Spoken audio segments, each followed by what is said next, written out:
some farm sim. And then a little bit later on in stream, we'll be switching over to Nitrogen Omega for a sponsored segment. But we'll go ahead and check all that out. So we're going to pick up where we left off on the Survivor Man Challenge. I did decide I'm going to be doing some, for the background music right now, I've got some it's Starfield music got going, right? Right? Yeah, it's Starfield music. I was surprised, looking at the music, the OST for Starfield, that crap's like 6 or 7 hours long. Like, I need time where I'm not busy, like, looking, following up with invoices, looking over contracts, you know, sifting through the endless sea of mails, mails looking for, like, to shuffle out the crap Gen AI games and the asset flip games and the shovelware, get those all to the bin. Or games that are just misaligned to the channel. Like, it does amuse me, all the emails we get. It's like, I checked out your content and I really love what you're doing there. I think I have a game that is a perfect match for your channel. It is the super gorefest and borderline porno horror game, and it seems to be right up your alley. I'm like, okay, I'll bite. What makes you think that's up my alley? I'm curious. Also, I can't actually stream that. I'll get suspended. Um, let's see, there's a YouTuber that looked at how many AI generated games Twitch streamer got asked to play. And it was not joking, like, nice. Oh no, I would absolutely believe it. Luckily, a lot of those end up in my junk folder. But like, it's genuinely, and this even goes before generative AI. Like, when I was newer to streaming, generative AI hadn't really picked up at all. Like, it existed, but it hadn't really taken off. Even back then, let's say I get 50 emails over whatever period of time. Earlier on, that would have been probably like the better part of like 2-3 weeks to a month or whatever, because, smaller channel at the time. And it was genuinely looking over that list. It would end up being something like 80, 90 plus percentage of the time that you'd see these, like, you'd have Supermarket Simulator. Good. Cool idea of a game. A little janky, but well executed. And then you'd have, Supermarket Simulator together. Supermarket Simulator again. Supermarket Simulator, like, whatever. And yeah, like, it very much is a, it very much is a thing that the vast majority of the games you'll end up seeing come through are just hot garbo. And it's not like hot garbo, I mean, like, oh, this isn't the game for me or anything like that. We're talking hot garbo in the, it's objectively just a poorly made game that has no redeeming qualities. Like, it's a cash grab kind of game. Like, a lot of times it's a kind of game that they're just hoping someone won't be paying that close attention and accidentally buy the game. Thinking they're getting a different game. Alright, so just fast forwarding to the field floods. But yeah, no, it's genuinely, like, over 90%. Like, I don't have the exact percent. It's well over 90%. Like, I have one group, I've actually asked them to stop emailing me a couple of times, but they don't listen. So I have a rule now that just bins them immediately. That very genuinely, they send me all these games, and most of them are just like a game that goes in the bottom edge of the screen, and there's nothing wrong with that. I actually think the bottom edge of the screen games that they've got out now for, like, not co-working, but for, like, doing the Pomodoro method. Sorry, that's very loud. For doing stuff like the Pomodoro method and all that. A lot of those games, I think, are great. I think they're a great thing for people like me with ADHD, because it lets me help manage, like, do the little hit of dopamine, jump into the thing I don't want to do, to help me be more effective on staying on task and actually getting things done versus just stonewalling and getting literally nothing done. I'm just checking the status on a bunch of stuff is what I'm doing right now. But, I could just do it this way, but I wasn't. Yeah, so potatoes are getting ready to run out. Alright, but the point is there's nothing this month. And thank you, Draconic Dork, for the 300 stream streak. I really do appreciate that. It means, like, a lot. But yeah, I know it's definitely one of those things that, like, the vast majority of the games are like hot garbage. Oh no, I agree, Earthrush. Earthrush saying generative AI games to you is just to make money. Yeah, no, I would say the bulk of generative AI like, not even just games, the bulk of generative AI is just cheap money grab. Do it cheap, do it fast. Don't really care about the quality of your end product. Just, you know, get it sold.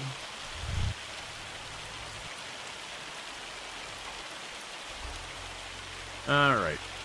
Oh, we should, hop over here and get you running.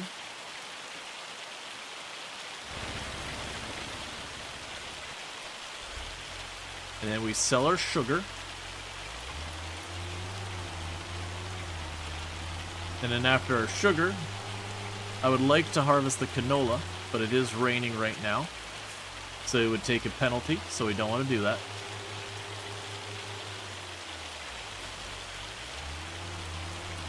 But yeah, so it's definitely, like, it's a conversation I've had with, I've got a couple friends who are on the game dev, game publishing side of things that I've built up over the years, like, you know, professional context, that kind of thing.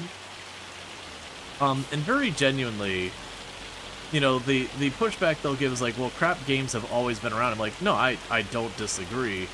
About the only thing that generative AI has really changed throughout that is the speed in which your low-effort, low-quality games can be produced. That's kind of the only difference that's happened. Is, generative AI has allowed you to make poor-quality stuff at a much faster rate than we've ever seen before. And like I said, I would put... I don't have an actual percentage, it's entirely just napkin math, off-the-cuff kind of things, a grain of salt and all that.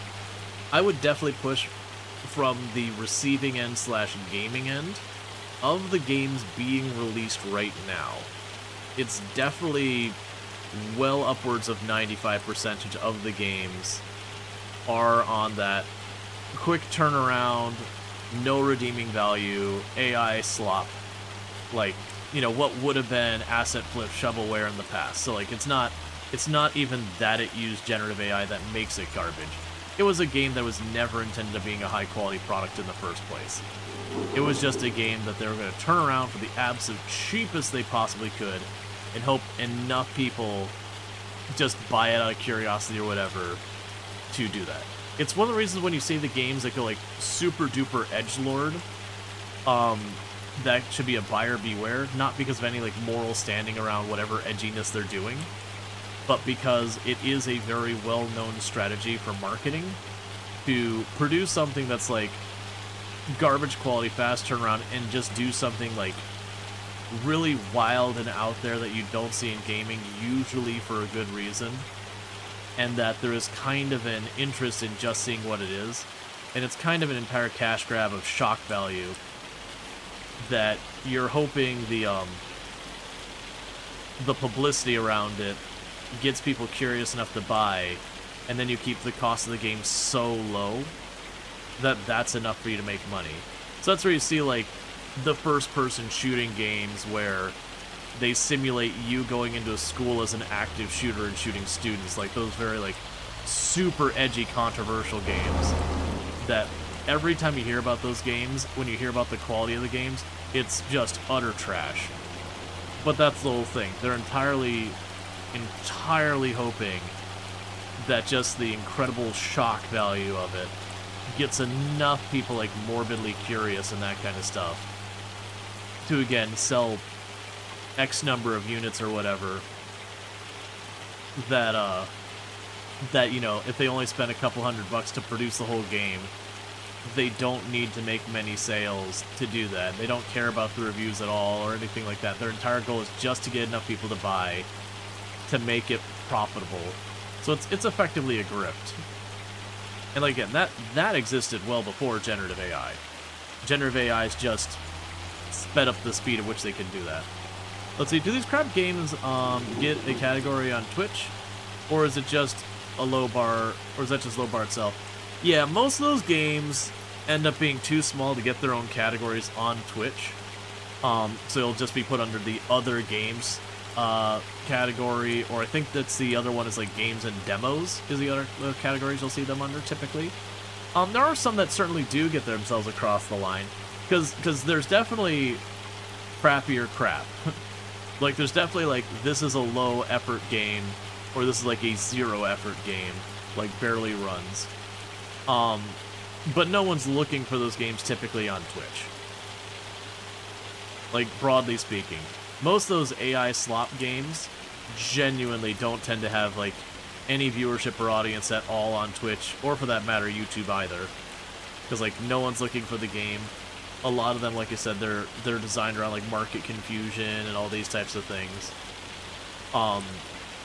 But they are hoping when they send keys to people like me, they're hoping I might see the name, maybe mistake it for another game, or even like very genuinely, we've had instances where someone goes to kind of show how bad these games are, and so they'll do a stream of the game, be like, let's look at how incredibly terrible this game is, but it ultimately gets people talking about the game, which does result in sales, because otherwise people wouldn't have known about the game, and people want to show off how just incredibly crap the game is.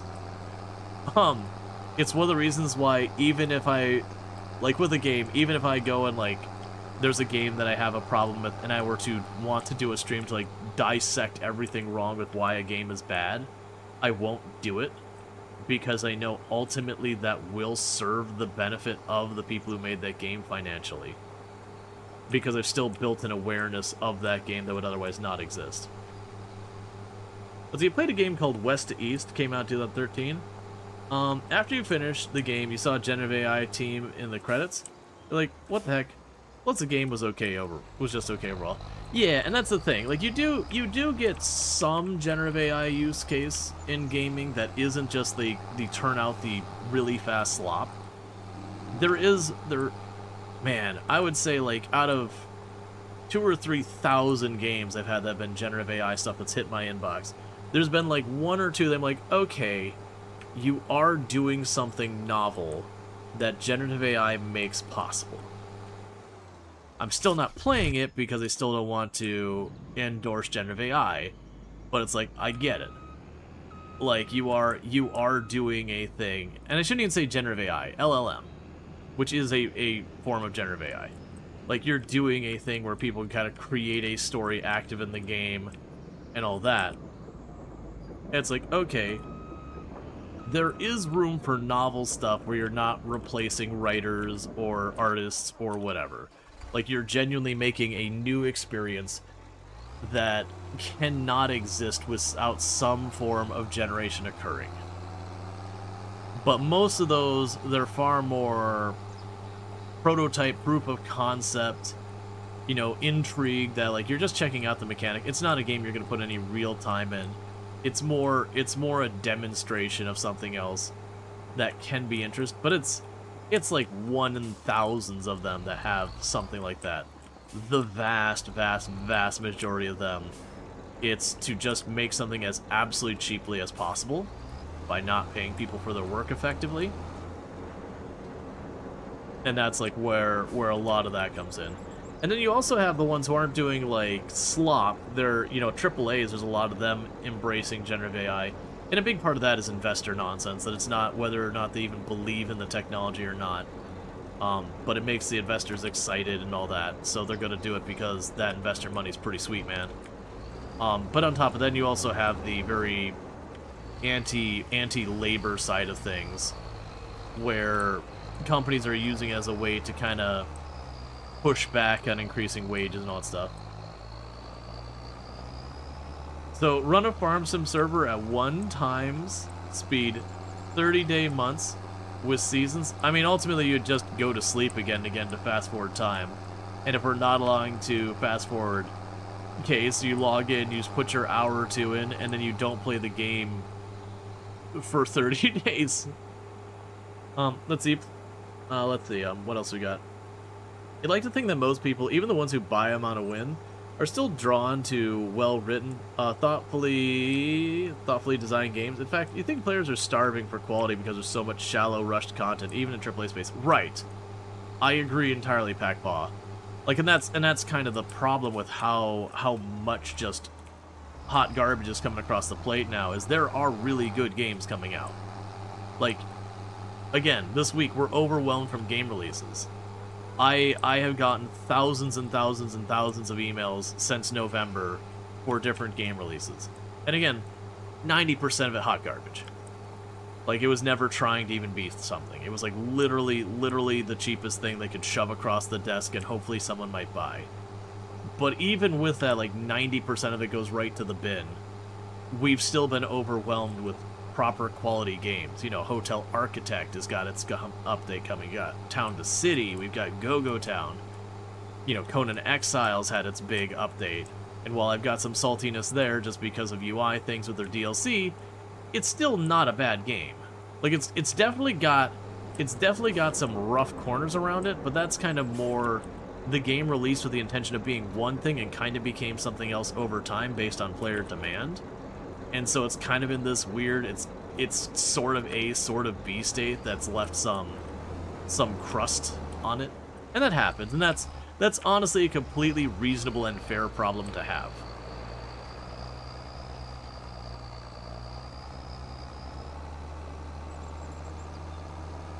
Yeah, that'd be real time. Yep, 30 day months, one time speed would be the game effectively advances at real time, with the only exception being, you know, obviously in game all the months would be 30 days, where in real world, you know, some months are like 27 and 30 and 31 and all that kind of stuff. But yeah, no, I'm definitely on the team. Absolutely not. I mean, the reality is what you'd do is you'd finish whatever you're doing for the day, and you'd just go to sleep and advance the time. But then realistically, for the other, like, 28, 29 days, you would just immediately go back to sleep. So it'd be a whole lot of loading screen. That's like, Project Zomboid. We had people like, no, I want the game to be more realistic. And we had a server that was a 20... Well, sorry, that's wrong. I knew someone who had a server that was a 24-hour, like, real-time server. The worst I got, it was something like 6 or 8 hour days. I don't remember what it was. It was very, very early when Build 41 dropped multiplayer. And it was, oh my god, so terrible. Like, it was unbearable. You would get exhausted, because people don't realize in Project Zomboid, everything with a timer scales based on what you have your time set to. So you'd start to get tired, and you'd have to, you know, back off from the fight and rest. You'd have to back off for like 10-15 real-life minutes of just sitting there, waiting for your stamina to recover. And then, like, when the helicopter would show up, it would be there for, like, 2-3 real-life hours. That's an exaggeration. It was... I think it was, like, 1.5 real-life hours.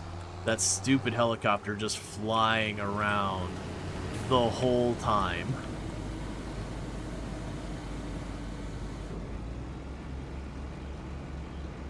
The game happening in real time, and you're waiting for your master to wake up. And it takes 1 year real time, but the time passes while the game's not running. Yep.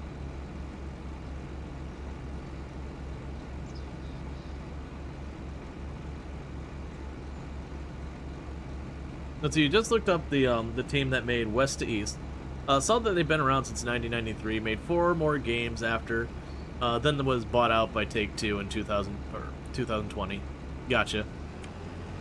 I still think my favorite one for, like, all this kind of stuff going on, is I mentioned it the other day, or yesterday, that there's this whole big thing that I like to chill around, like, the indie dev and game dev subreddits and all that. And there's a bit of a mixed bag there. There's a lot of really good stuff that happens in those subreddits, and there's some crappy stuff. Nothing like ghoulishly bad or whatever. But, you know, some not so great takes and all that kind of stuff. But, there had been this person, like, because you'll see a lot of stories, especially on the game dev, about, you know, a person had their $1 million game idea, they quit their job, you know, they had a bunch of money in savings, and they just slowly burned down their savings, they had nothing left, and, you know, their game didn't sell very well, and they're not sure what to do, because, you know, now they're basically broke and all that. And, you know, it's one of those things that they constantly are like, don't do that. Like, your odds of making it are extremely low. Like, don't you know, consider this the same as just, you know, going to the roulette table, saying YOLO, and going red or black. Consider this having the same financial wisdom and security as that. Except, it's not a 50-50. It's like a 1 in 10,000 odds or something like that. Like, don't do it. But there was, you know, but people try to be sympathetic and be like, hey man, you know, a lot of us has been there and all that. And there was this one person who's like, you know, I've been releasing my games and all that, and like I'm making nothing. Like literally I put so much time and heart and soul into all these games. They're just, you know, I've been doing this for a while. I've got a bunch of releases, and not one of them has done well. To be like, oh man, I'm so sorry. Like, you know, I'm happy to like look at what you got. Maybe we can help you find your audience, or you know, maybe I can give you feedback to improve. And that's not me speaking. That was other people on the game dev subreddit. Ha. And the person shared one of the games, and then people realized, like, my dude, you've released like 6 games this year, and they're all terrible. Like, these are the lowest effort games I have ever seen. Just, it's nothing but AI. Half of it doesn't work. Like, these are just bad. Like, it's not, you're new at game dev and you don't know better bad. You didn't care bad. You just went to your generative AI, said, make me a Pong clone, and it vomited out something, and you went good enough, and you shipped it. But like it barely runs. And yeah, it was just interesting watching that, because like you saw the messages, and like the earlier ones, everyone was being like incredibly supportive and all that kind of stuff, and being like, hey man, it's tough, like it's a hard industry, you know, do what you gotta do to take care of yourself and all that. Like, everyone is being, like, very wholesome and supportive. And then the person put out their information about, like, the third game's like, your stuff's terrible, man. It's like, you're not getting any sales because you don't deserve any sales. This is awful. Yeah, there was that. It's like, you put your heart and your soul. It's like, no, you didn't. Don't gaslight me. Like, you probably don't even know half of what's in these games. You literally made an AI make it all for you, and then you didn't even bother to, like, check its work.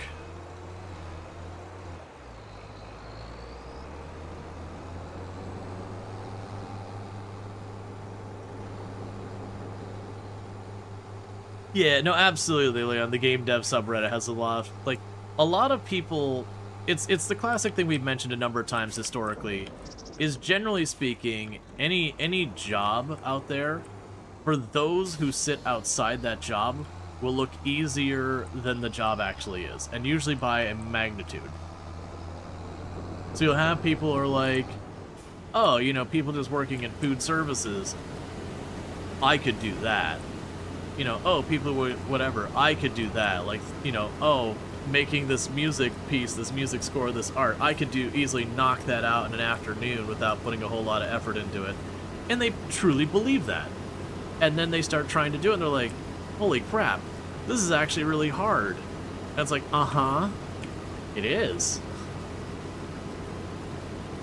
But it's no different with game dev, as people, you know, they hear about the Concerned Apes and the Tynans and all these different people out there, the Notch and whatnot, people who went into it, many who really didn't have any experience going into it when they first started, but like, they poured hours and hours and hours and hours and passionately pursued their craft. And like, I imagine if you could go back and actually put on like a time chart of how much time someone like Concerned Ape put into Stardew Valley, I'm willing to bet that thing gets into like the tens of thousands of hours for the very first version, when it's all said and done. Maybe not tens of thousands, but definitely thousands of hours. And yeah, it's definitely one of those things that people are like, well, I can just make the next thing. And they do, like, you know, you'll hear like Facebook and Twitter and whatever, that people be like, oh, I can make the next whatever. You know, I can just look up a tutorial and I can have something that works just like Twitter in a matter of minutes. It's like, you know what? You're not wrong. You can spin up a completely non-functional and soulless Twitter clone in the matter of like an hour or two. Like, I've done that exact thing on stage at tech conferences, like giving talks about different technologies and demonstrating how fast you can spin something up. No one's gonna use it. It'll be terrible. It has no redeeming value. But you can make it that fast. Because that's not where the money is. The money's in all the minutia and details and data stuff and all that. That, you know, is very hard to put in there. Let's see, one of your partners is in a Discord, and someone's making a tabletop RPG and feels the need to use Gen AI formatting, art, copywork, expanding on ideas, basically doing everything, and claims it's an accessibility tool. It pisses you off and so much. Your friend is literally on SSI. I'm not familiar with that term. Has created multiple TRPGs from scratch with no Gen AI. Yeah, no, a lot of times it is shortcuts. And there's been way more shortcuts over the years than just Gen AI.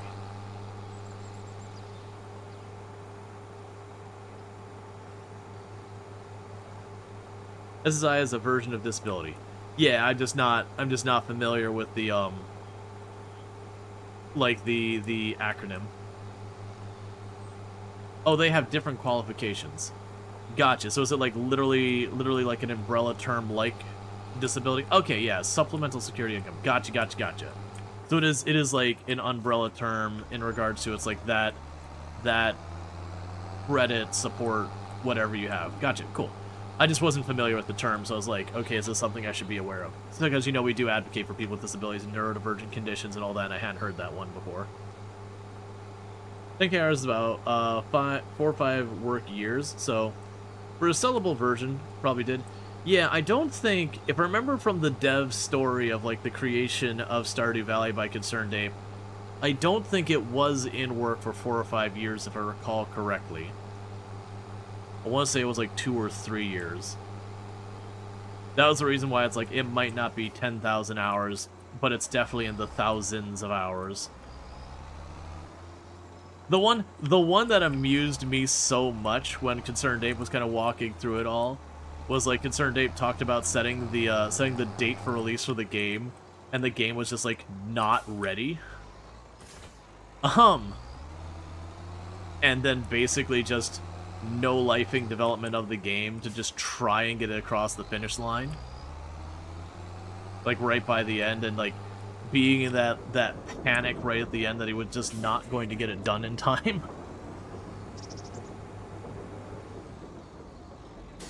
Which I'm sure that is probably a sentiment not even in game dev, many devs have experienced, where they got to the point where they had to put a time on it, and that time kind of couldn't move anymore.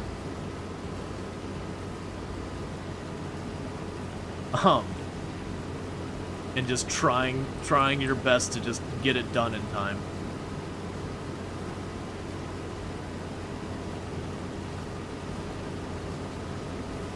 Let's see, about jobs, looking... Oh, I think there's a period there. Looking from the outside, you meant to say they're either hard or strenuous legwork, or annoying, or risky, usually a combination of all of them. Like, disability is for people who became disability after putting in hours at the job.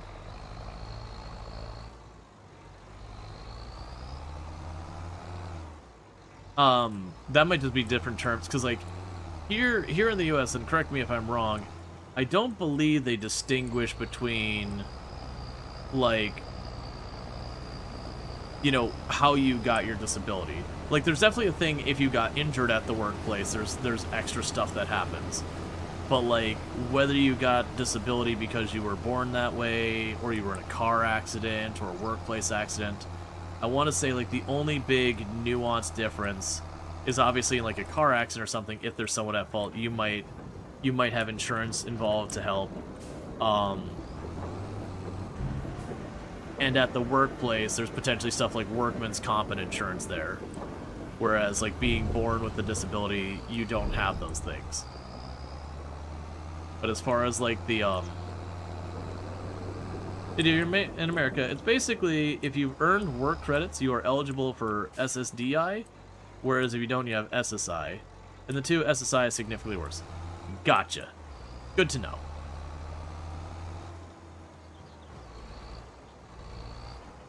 In Medieval Dynasty, you're replacing an entire birch forest with a maple and spruce majority, but birch is an endangered tree. Why would you do that? That is incredibly unethical of you. I'm teasing. I actually don't know what the status of birch is anymore. I know there's a lot of places where you are not allowed to cut down birch trees because they, protected's probably not the right word, but, basically people were just deforesting like no one's business. So I know like in Michigan, you were not allowed to cut down a birch tree. If a birch tree fell down, you could use the wood, which of course made for some, accidents to happen to remove trees. But, broadly speaking, you weren't allowed to just go and deforest them.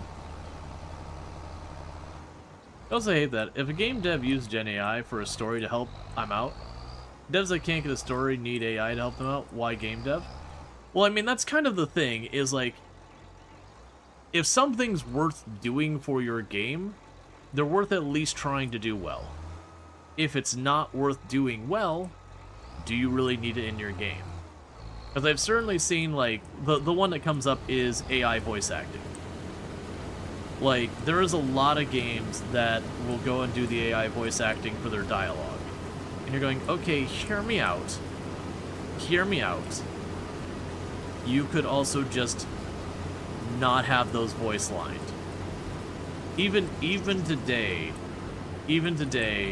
having dialogue that is just text works out fine. Again, you look at games like Stardew Valley, Terraria, Graveyard Keeper, and all that are completely unvoice lined, unvoiced entirely. You do have a lot of games that do have that. You have plenty of games that were successful, like I Am Future and all that came out recently. Which they do have one or two areas that are voiced, like the intro cutscene where it's like, this is beautiful. But all the other stuff, you know, when you're having the voice line with the person that's a fridge, it just goes, me. It doesn't say anything. It just has a generic sound it plays.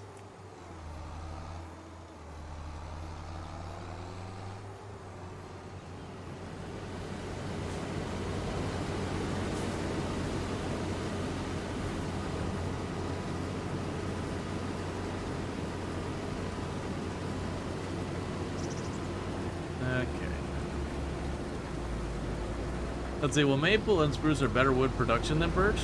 You're going for the number become bigger and caring about the environment, but you technically do care about the environment not being birch. Nah, like I said, I was completely teasing anyways. That sounds like an incredible amount of work that I wouldn't want to put into it. For Medieval Dynasty, I mean.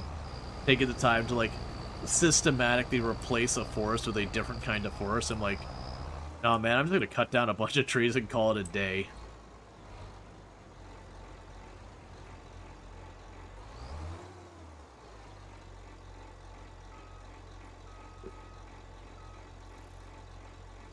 Your wife has been reading a book that was all Gen AI. She loves it. Huh.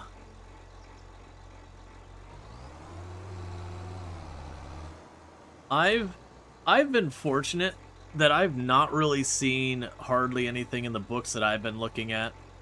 That I've definitely not had any issues with them going into the Gen AI stuff. And for the record, that's with me being in the lit RPG genre.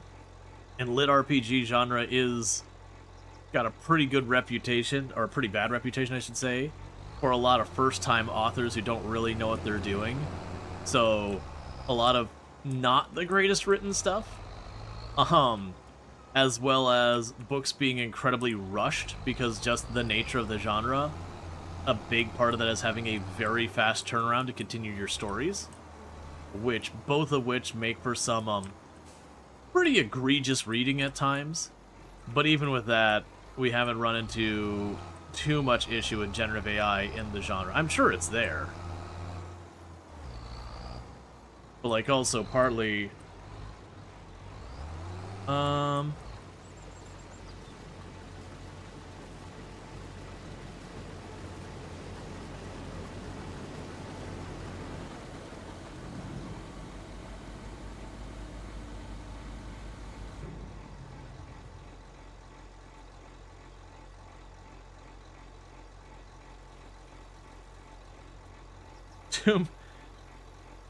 Tomb just randomly texts me, he's like, would you be upset if I picked up cookies on the way home from work?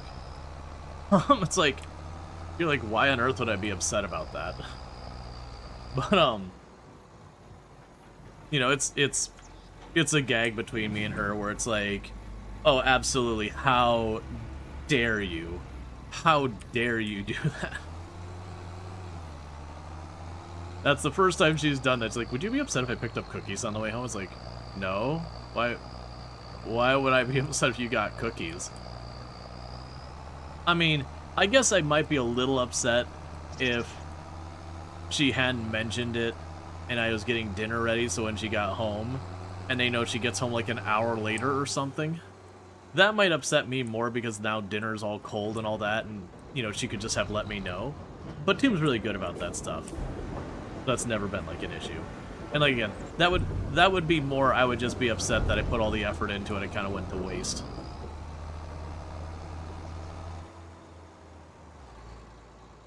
$30 dozen cookies and $600 later. Hey, she is an adult who makes her own money. If that's how she wants to put it, that's her decision. Just the same, if I'm gonna burn $600 on video games, that's my decision.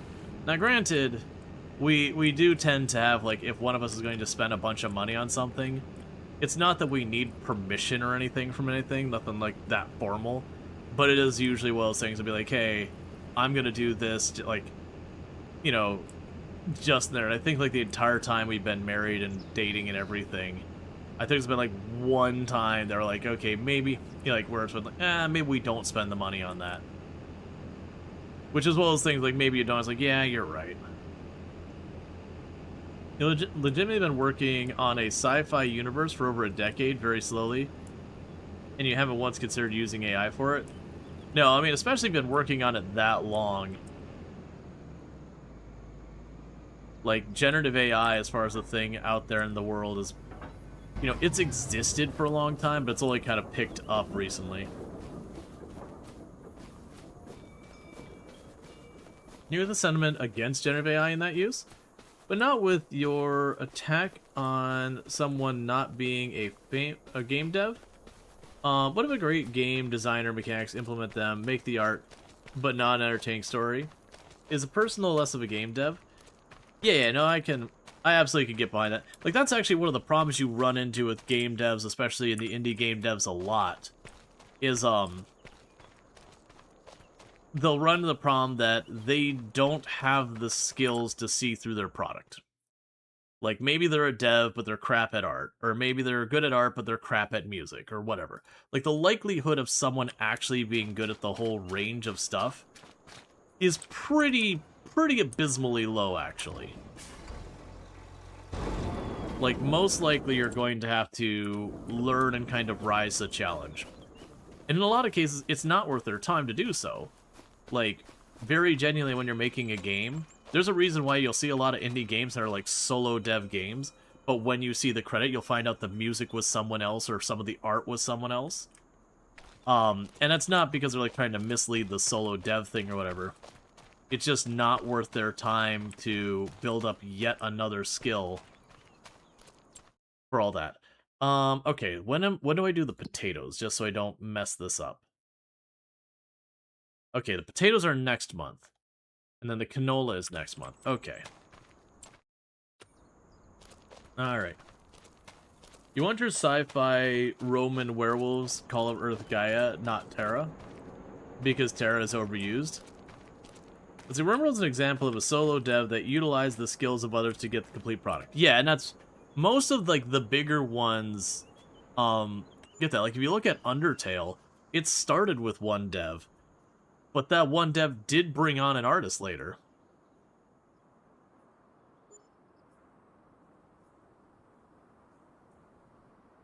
I remember correctly, is not a composer. Yeah, no, I have no idea about like what roles they did. But I mean, like you can go to the original, like you go to even the original no DLC RimWorld, and it's got a whole credits. Like people still consider it a solo project, broadly speaking. But in all reality, like there were a lot of people involved in the creation of RimWorld, which doesn't make it like any less good, awesome, whatever. Like, very genuinely, it's still absolutely a solid, amazing game. Well, that's kind of the whole thing is, like, what do you consider solo dev or not? Like, if I have one person who's kind of running the entire thing, doing all, like, the bulk of the coding, graphics, all that itself, but does defer to others to help out here and there. Like, okay, if I have, like, the entire game I coded, but the art and music is made by someone else, is it solo dev? Alright.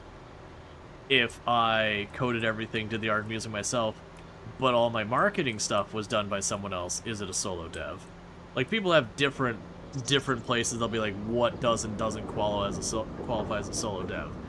If I made my game entirely myself, but I did use resources that I found on, like, the Unity store that other people made and downloaded those and put them in my game, am I a solo dev? Or is that person who made that asset someone who needs to be credited as one of the devs of the game, even though they're unaware of my game in any capacity?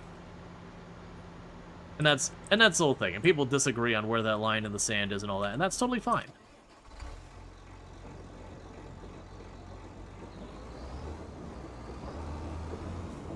You'd say not even coded, just had overall responsibility for the project. Many may have coded most of it.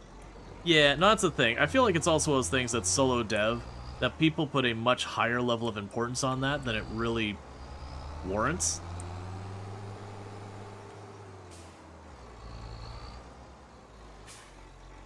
Like, it's cool that someone followed their dreams and made it happen, but I also don't see it as fundamentally different than if you had someone who's very passionate about a game and, you know, basically bankrolled others to make it. Like, by all means, everyone involved in the project should absolutely get their time in the sun, and, like, the fame of the individual making the game is different between being a solo dev. But, like, that's, you know, how illustrious or whatever you want to make it for the individuals involved in the project. Versus, actually caring about, like, okay, but multiple people are involved in the making of the game. It's like, okay, I don't actually care. That to me is just more interesting than anything. Like, it's cool from, like, the celebrity dev kind of thing, but for me, with the end game, okay, was one person make it? Cool. Did 10 people make it? Cool. Did 20 people make it? Cool. Did 300 people make it? I honestly don't care. Like, again, from the, like, documentary making of / what you think about the developer and their passion and the craft and everything, sure, again, from the individual, that side of it, there's stuff there. But as far as, like, whether a game is made by 1 or 10 people, is the game good? Because there's definitely times I've seen something like solo devs, like, you should have hired someone. Like, you play the game and the audio's just bad, and you're like, I understand you did this as a solo project, but, like, very genuinely, your audio sucks. Like, it does make your experience far worse. So, like, maybe it shouldn't have been a solo project? As someone who's currently doing a solo development game, you don't think it's much more better? Just the reality of what resources they have. You think team is harder because you're trying to unite one vision? Well, yeah, no, there's definitely pros and cons between working solo, working small team, working big team. There's pros and cons with all of it. And we've talked about before, like, the more bodies you throw at a project, there's a diminishing return of sorts. That, like, having one person working on a project, you'll tend to get kind of kind of like the most efficiency out of that one person on what that one person can do, but you kind of have a hard limit on how much you can get done at a time because you are dealing with just one person.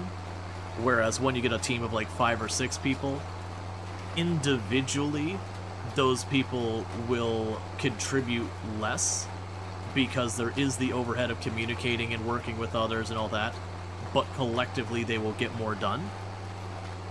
But there is a kind of scaling out, and there's a lot of stuff that makes it better and worse and all that. It's not like this linear thing that you can kind of go over there, like an exponential thing where you go on your curve and you can draw it nice and neat.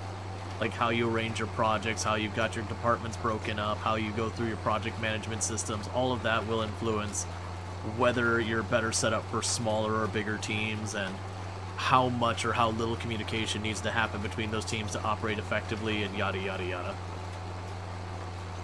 But yeah, so it's like with a solo dev, they own the entire vision, which has its benefits.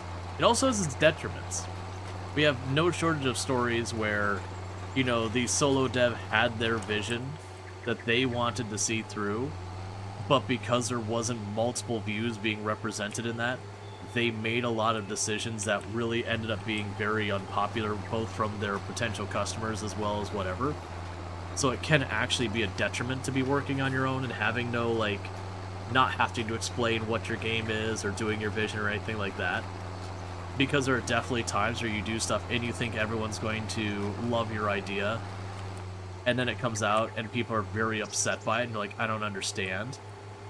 And it's because you did have the whole thing where, like, no one pushed back on the ideas that maybe weren't as good, or, you know, when you had an idea that might have been really good, but you were less certain about it, you weren't as willing to take the risk on that idea because, again, you were the only opinion at the table kind of thing. And there's also the side of, like, make sure you play test early and blah blah blah blah blah, get feedback as you go, that whole thing. But there is a lot of value in potentially having people involved in your project. I just want to check one thing real fast. Okay, so we still have the soil stuff. I just wanted to make sure we didn't have any problems there. But yeah, so it is good to have someone as your sounding board with ideas. Because a lot of times you have pictured in your head how something will be experienced, and then you immediately hand it off to someone else, and it's experienced very counter to your expectations. It's one of the things I will give companies like Twitch that I will actually, you know, be like, this is something you do badly. That there's a lot of time Twitch makes decisions without bringing people to the table that do a good job of helping them not make decisions that will upset people. And to be fair, Twitch does have the ambassadors and they do communicate with them and all that.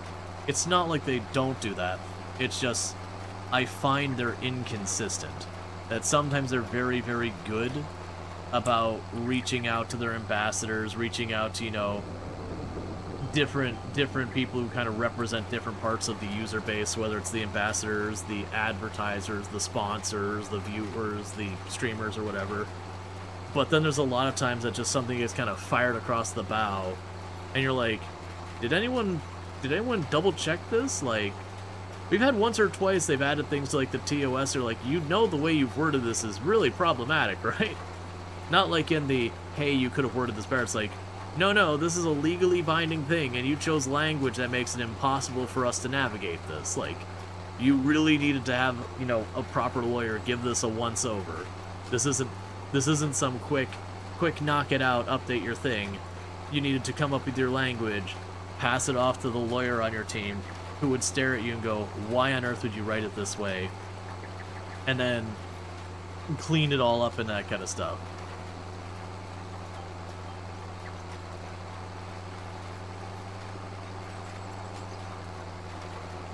But yeah.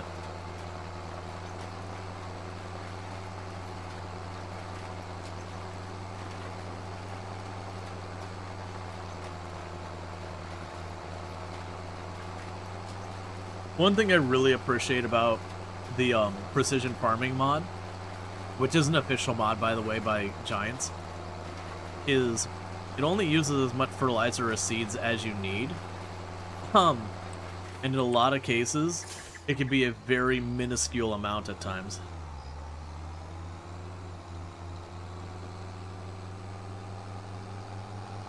Hey, Liam, it's good to see you again. Thank you for the 25 stream streak. I really do appreciate that. And also, hey, DG, how's it going?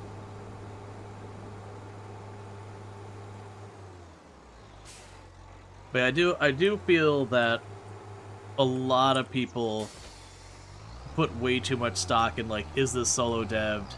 Is this devved by a team? Is this, like, some giant studio dev? Like, don't get me wrong, there's definitely stuff, like, for example, I usually will sit there and be like, yeah, it's very rare I check out AAA games because broadly they're just not making the kind of games I'm interested in, and there's a lot of business practices I don't want to support that they do, as, like, the broad umbrella things. Are you full? Yes. Oh, you have made that wildly inconvenient for me.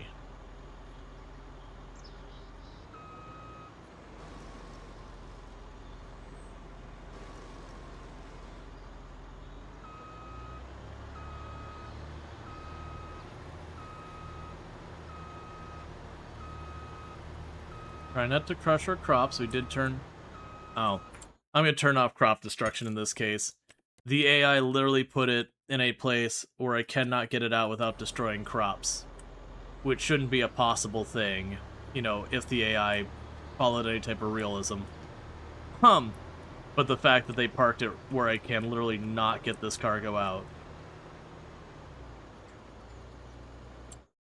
And I'll turn it back on.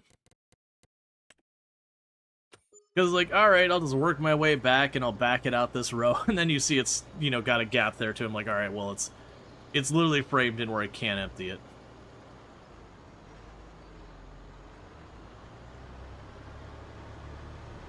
Okay. Yes, thank you again for the 25 stream streak.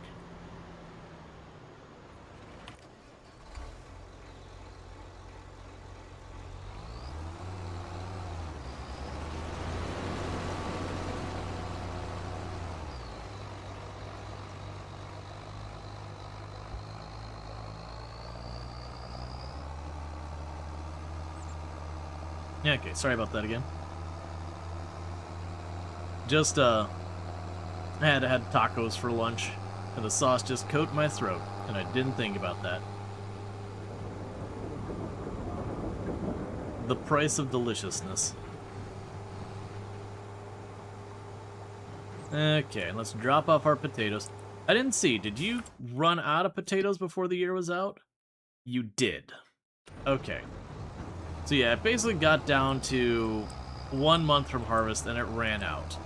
And that was deliberately keeping one full trailer of potatoes. That looks like we basically get, you know, like 11 and a half months or so worth of production going on there before it runs out. And just getting a bigger field of potatoes won't solve it. I have to have storage. Someplace to put the potatoes.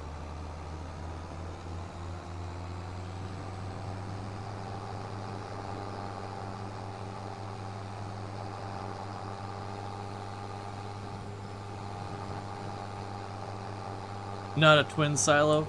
Yeah. Yep. That is, I've pointed out a couple times, it is one place that I do feel like, and it's not even just farm sim. I'd actually say it's notorious for a lot of simulation games, a lot of like city builders, settlement builders, some RPGs, of just a lot of games that just don't quite give you all your information and all that. It is a very, very common problem. That you need information at a certain point. It's just not available. It's one of the reasons I'm very much team more information is always better. Obviously, it'd be good to hide it if it gets to be too much. But, like, especially in games like this where you're like, okay, I need to do a thing. Here are the things I need to make this decision. Those should be available at the place I need to make that decision. Like, okay, you know, I need to be able to store my potatoes somehow. I need a way to find the potato storage building.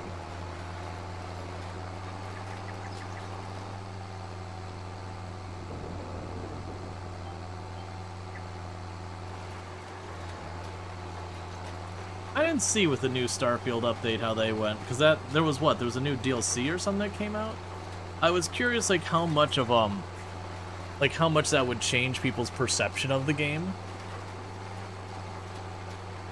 Because, like, I enjoyed Starfield. I played just a tiny bit on stream, and then I played through the entire rest of the game off stream, because, you know, it was just not like well received or whatever on the channel. Like, it's not like people were like actively like, this is terrible, I hate it, but, you know, like, viewership was way down and all that. So I was like, all right, well, it'll be just something I do on my own time, and that's been the case every time I've done like a Bethesda title. But I still enjoyed playing on stream. I think it gave a lot of people a fair view of the game when it came out. But like, and this is not saying anything wrong with the games. It's just for my channel fit, it was not a good fit. But it's one of those things that, like, for me, Starfield was a perfectly okay game. Like, it was enjoyable. I had fun with it.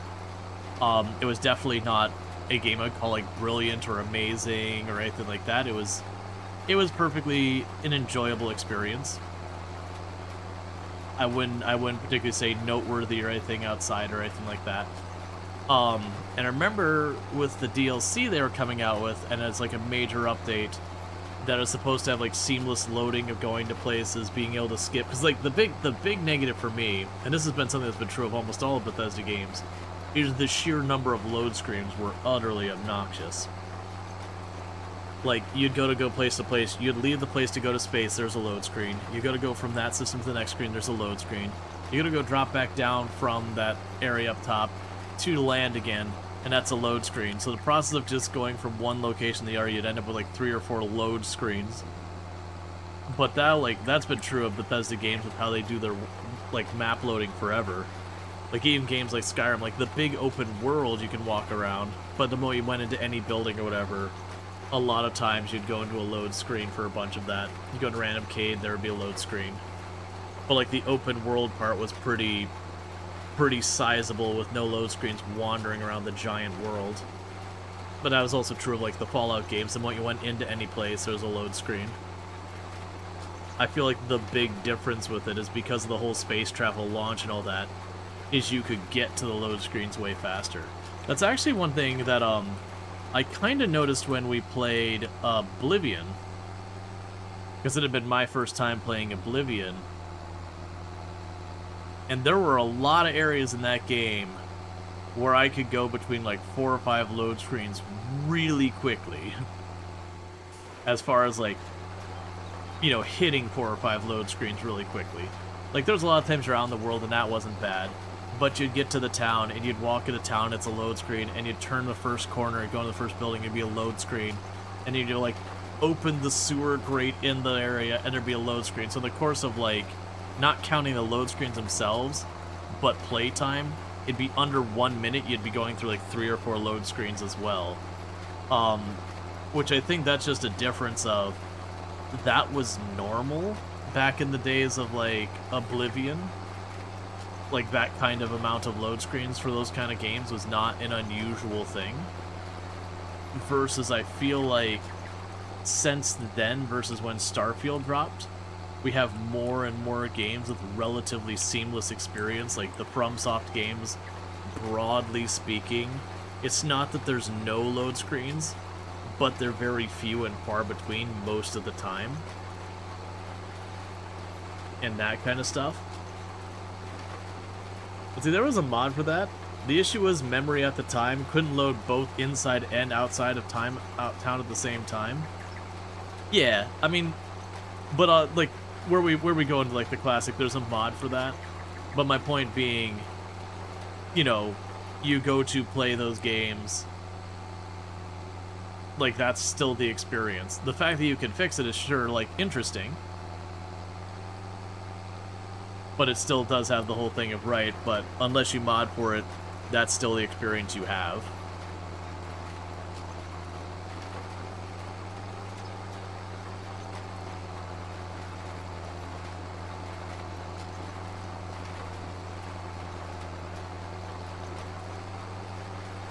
But my point was more that Oh sure, but the whole reason they had the load screens was due to the memory constraints at time. Oh yeah, no, and like that's I'm not knocking Oblivion for it.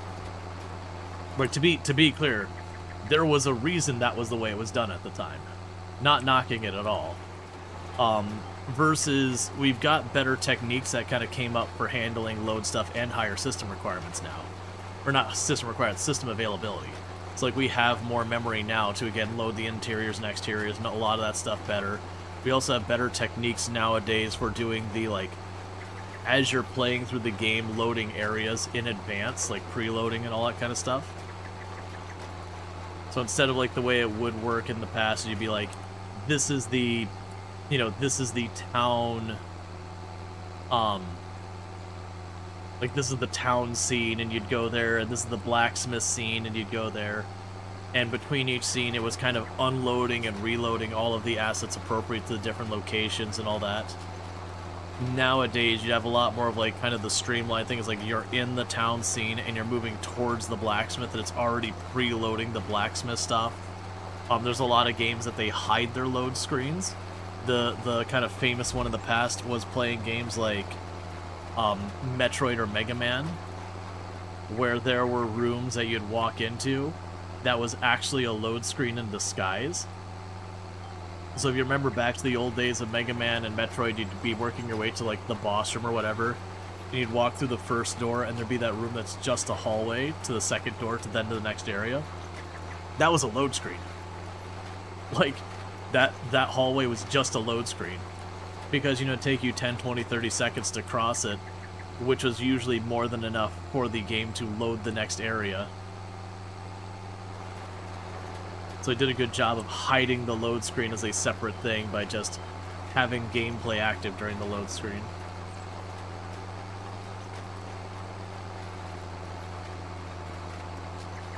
But yeah, my point was more, you know, we were used to that limitation in the past. So you didn't get really upset about it most of the time because that was just the nature of those games.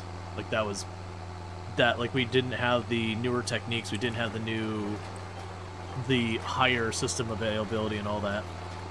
Versus that's one of the things I feel like was why it was so noticeable with Starfield, was it had all those load screens, and we had become accustomed to not having those load screens nearly as frequently anymore.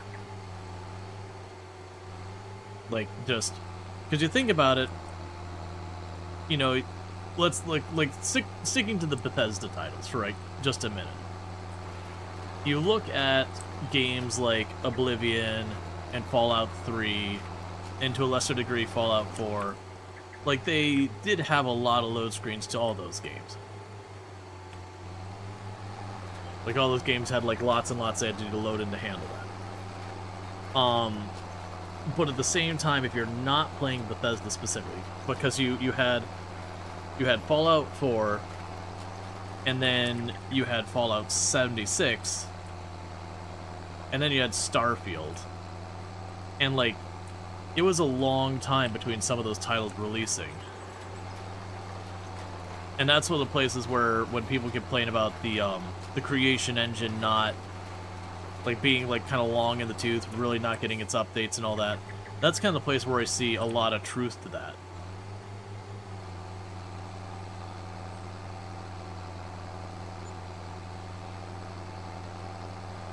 And it's just one of those things that, if you step outside of the creation engine, Bethesda, and again, I'm using, you know, FromSoft, just because I'm trying to think of, like, games, like, giant worlds you go between.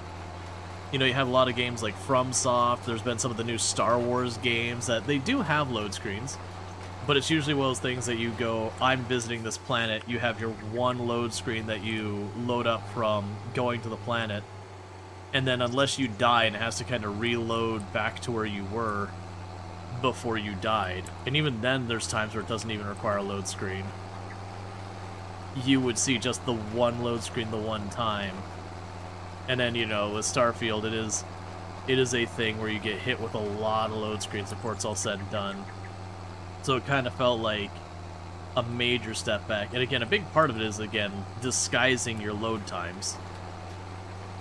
Doing more dynamic, as you need kind of loading, You know, versus the old like days in Half-Life and Quake where you'd walk onto the map and it'd preload the entire map into memory, and your computer could either handle it or it couldn't. But see, that cruise mode is super slow compared to fast travel plus load screen, and you still have to you still use the load screen to go from the planet to space. You quit using cruise modes right away. Other than that, other than what is required for the DLC. Gotcha. Well, that's a bummer to hear. That's kind of what I was curious about, is I had heard that the DLC was coming and all that, and whatnot, and that they were doing a bunch of changes to try and improve that. It's like, you know, I wonder how that has actually made a difference with the reception of the game. Because broadly speaking, well, like I said, for me personally, I felt a lot of the negative reviews of the game were kind of way over the top. There was plenty of very valid criticism, but for me it felt like a perfectly okay game. Like it felt like it didn't live up to the hype, which should kind of shock no one. Like, people got super hyped about it, definitely didn't deliver on that hype. But at the same time, if you took away that hype, it's like, was this an enjoyable game? Yeah, it was an enjoyable game. Did you... Actually, that might actually work.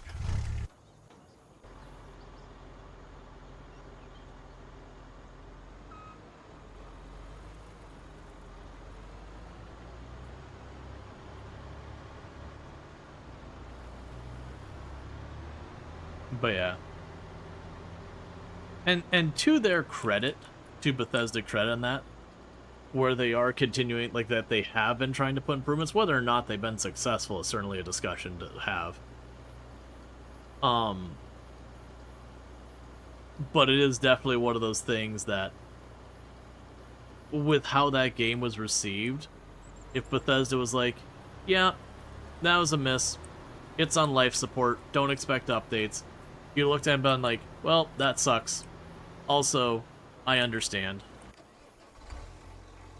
But the fact that they are still supporting it and doing the work is good. There's just been so many games. I'd say Electronic Arts is particularly... Well, was it Electronic Arts? Ooh, actually...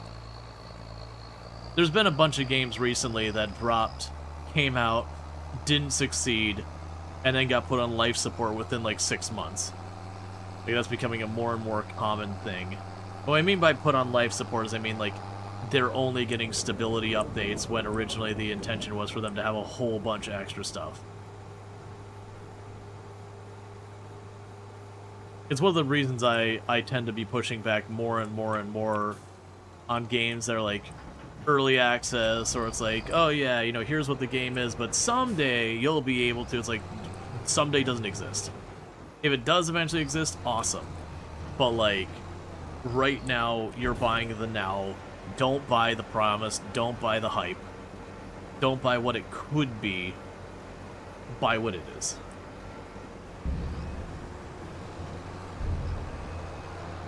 Because I definitely see a lot of people buy into what a game might be one day.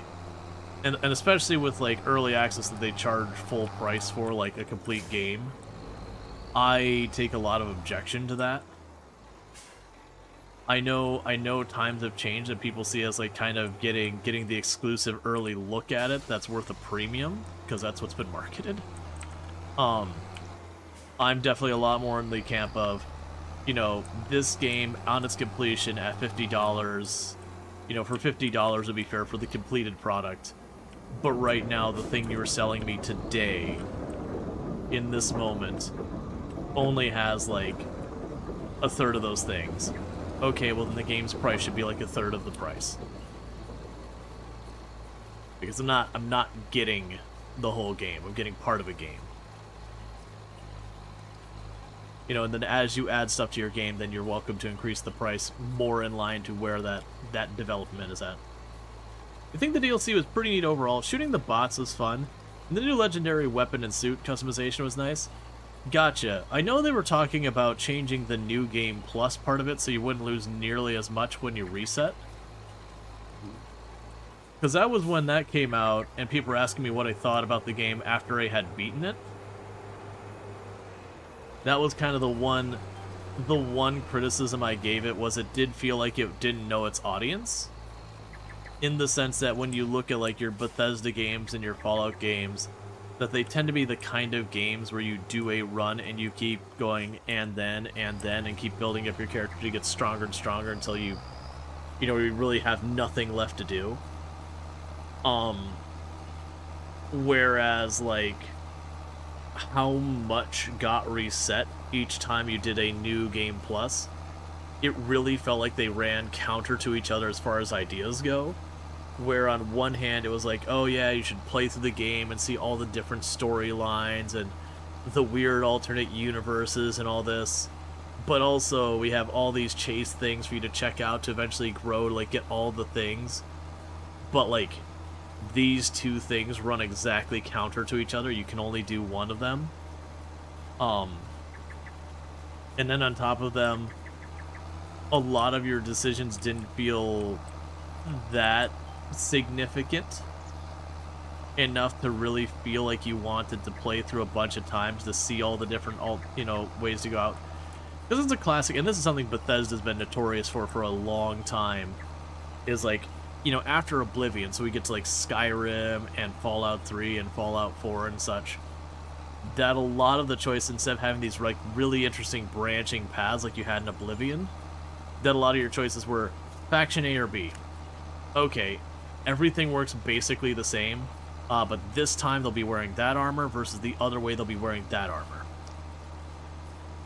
And there's a lot of decisions that, like, as Bethesda's gone along, feel more and more like that like your individual decisions along the way felt way less meaningful,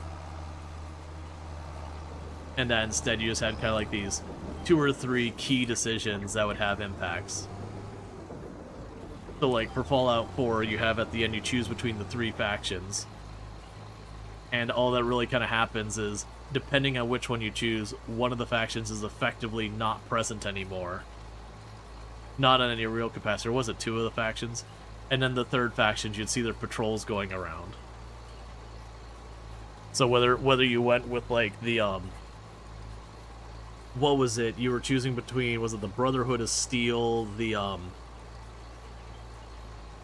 Minutemen, and I'm blanking at what the Institute, I think it was. You basically choose between those 3, and like whichever one you chose, they would have their people out doing stuff, whereas the other ones would have a much reduced presence, if I remember correctly. It's been a long time. And to be fair, when they added the DLC to Fallout 4, some of the DLC actually did a good job of making some of the decisions feel more meaningful that you made in the DLC. But Fallout 4 was like the one that really, really stood out of kind of the illusion of decisions. Like the illusion that decisions matter. Where it was infamous for, you would get into a dialogue like, oh no, they've kidnapped my family. Will you help me? And then they give you the big decision wheel, and all of the answers on the wheel were yes. Literally, this wheel served no purpose. It was the illusion of choice. That you could say yes, sarcastic yes, dismissive yes, or no, but actually yes. Or no, but it is still yes.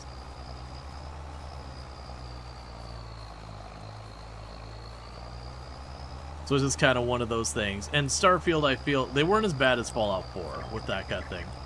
But it definitely felt like it still suffered from that. You could choose to side A or B on a couple of things. I would actually argue the most meaningful decision you make is who you romance, which is a very short list of people and doesn't really affect that much. You just get to see an interesting story with them.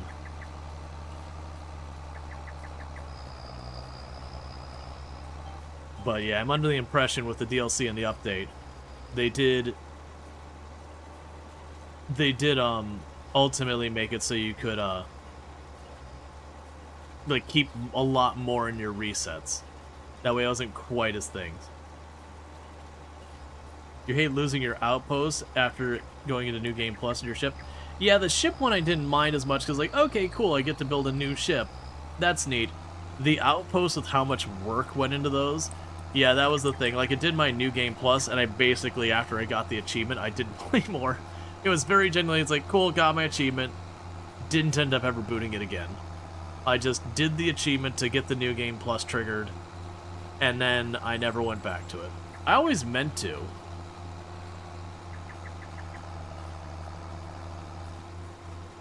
There's a chest with limited but upgradable space for items to carry forward. Yeah, and I think that's reasonable, so you could take like your two or three guns you like the most, a couple other particularly interesting or powerful items or whatever. I think that's a reasonable compromise. Because the one I think about is the first like New Game Plus has been around for a long time as an idea in games. The one I liked the most was Chrono Trigger's New Game Plus. Because they really let you carry almost everything for it. I believe you kept all of your equipment and levels and everything like that. So you go into New Game Plus, and you could literally start the game that they had. It was like some ridiculous number of endings to that game. Like, that's kind of one of its big claims to fame is the boss of the game is Lavos. And I won't spoil what that is. But you had this boss of this game, and at any time, almost any time of the game, you could stop, like after you've done your first New Game Plus. Some of you have to play through the game to get access to some of the possibilities. But you get to the point where you can kind of almost at any time drop what you're doing and kill the boss of the game. And you'll get your ending. But the entire game is around time travel. That you go forward, backward in time. And so it's definitely one of those things that you can turn around and be like, okay, well, I just killed that very important person, but we didn't continue the story where it resolves. Let's go kill Lavos and see what happens. And you get like this weird alternate reality that happens where, one of the kingdoms ends up taking over and all the people aren't human now and weird stuff like that. They have one, like, if you start the game, you beeline immediately over and kill Lavos, like, right out the gate. They have the ending that is more to your speed, and the credits just rocket past in a couple of seconds.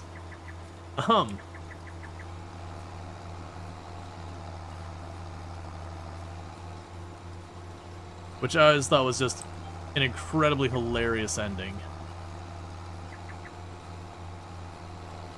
You liked how Icarus did early access? $5 early access to the full game launch, then small weekly updates for 1 or 2 large DLCs a year. Yeah, and there's definitely a bunch of the ones that did a really good job with it. Like, there was a bunch of ones that's like, okay, the full game version of this game will be like $35, let's just say. But they'll be like, okay, well, the early access version is like $12-15. And I knew 1 or 2 of them, what they did is like they had the very first iteration of their early access was like $10-15. And then once they're like halfway from the beginning of their early access to the completed release product, they bumped it up to like $20-25. And then when the game was like done, then they made it that $35 or whatever their final price was. And I think that's an entirely reasonable model, being like, hey, if you want to get in right now when the game is like very half-baked, we'll give you an extreme discount. But like, when it's, mostly together, but there's still stuff missing, we'll give you an okay discount.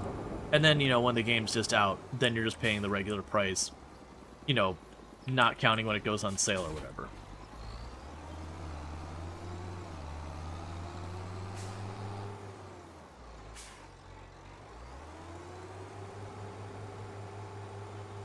Alright, our canola's planted.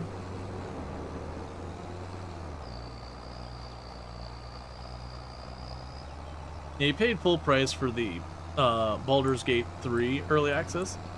What is Larian? So yeah, you also got hundreds of hours out of that. Right. My comment is more like, because I don't remember with Baldur's Gate like what was actually in the early access version. My argument is, at the time I buy the early access title, with whatever is in the game at that moment, if the game never, ever, ever got another update, would I be upset with the price I paid for what the game is? Not be upset about the lost potential or anything. Like, if that was just the game as it was, would I feel the price was fair for what I had received? And that's kind of the way I look at it. Because there's a lot of times That happens. you don't ever get an update to the game.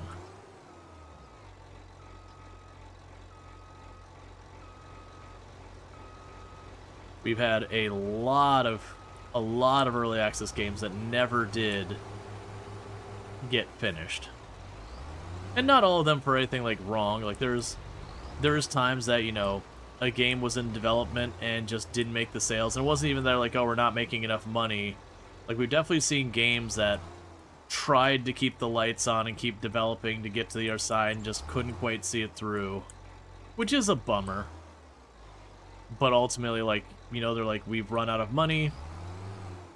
There's like, we physically cannot proceed.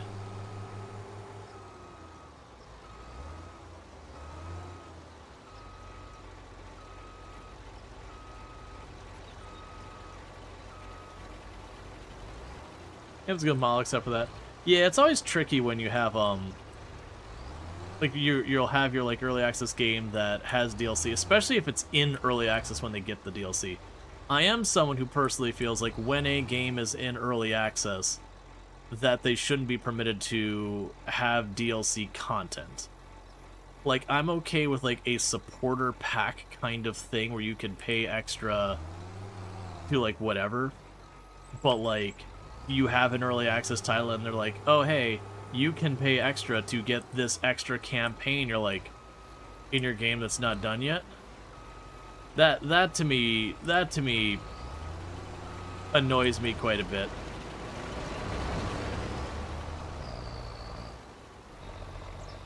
Like it annoys me less when it's again like something like a cosmetic or whatever. It's like, yeah, I don't really care. Because I get it, that's a way to help fund the game. But it's definitely when a game is considered not finished, and they're already trying to sell additional content on their game that's not finished. It'd be like right now if Project Zomboid turned around and was like, hey, we have a new DLC, you can now play in Memphis, Tennessee. Like, we have a new Memphis, Tennessee map, by the way, $15. Like, whether or not you feel $15 is fair or not is not the question here. I'd be like, all right, but you're still early access. You know, before we're worried about adding this other stuff in, you should finish your game. Not that you can't update it after that, but you should get to the point where you're no longer considered early access. To be fair, I'm 100% the camp that Project Zomboid shouldn't be allowed to be early access anymore. Like, for me personally, I think early access for a game should have a very limited time frame you can be early access.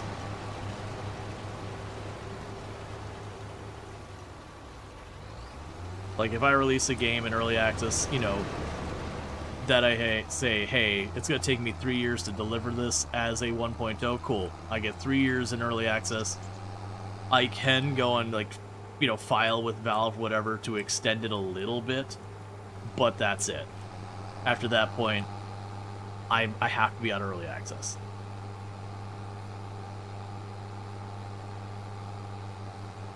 Which then the stipulation is if you fail to deliver on that time frame and yada yada yada, that it potentially leads to refunds or prorated refunds or stuff like that.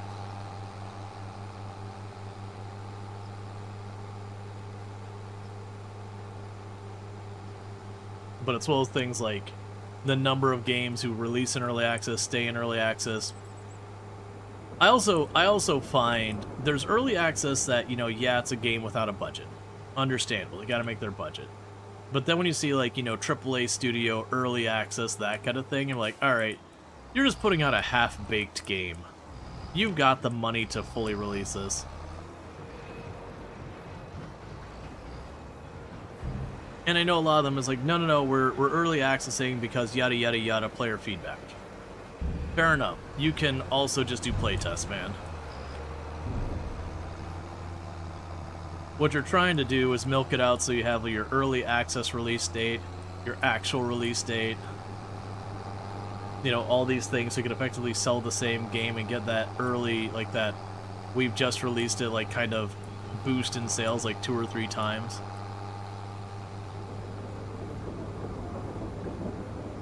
And then also you can do the whole thing where you release something that's half-baked, and then if it doesn't do particularly well, you could just pull the support for the game and just not bother continuing it.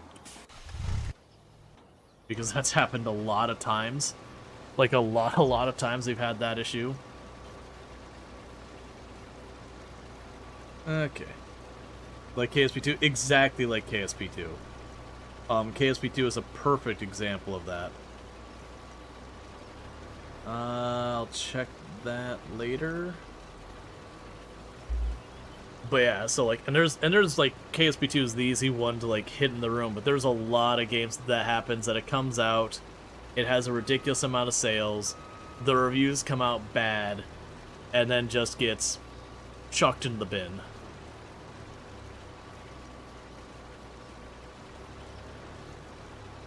As funnily enough, you ran into a small medieval city builder that you used to play, and it's still being sold and still in early access from 2017. Yep. Well, you got to keep in mind, Project Zomboid is still early access, and that's that's like 2015 or something like that. I can't remember. You've got I don't remember when the release date was, but yeah, no, there's a handful that they're still getting updates and still being sold as early access. Like a whole decade later. And I know I mentioned there's a couple times where Steam has been talking about really ratcheting down on the early access thing. And usually what they've been talking, and stuff would be grandfathered in previously if they were already under EA, it wouldn't change their terms, but anything new going forward, that you basically had to provide them a very loose like roadmap of what features would be in the game, when to expect some of those features, when your ETA leaving early access, and they made it clear it's not that you couldn't move the timeline or anything, but broadly speaking, it wasn't going to be the way it is now, where it's just kind of like, you're in early access, yeah, we don't care.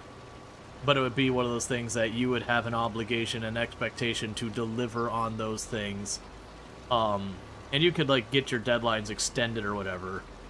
But you had to like actually be like, hey, we need to extend the deadline because XYZ.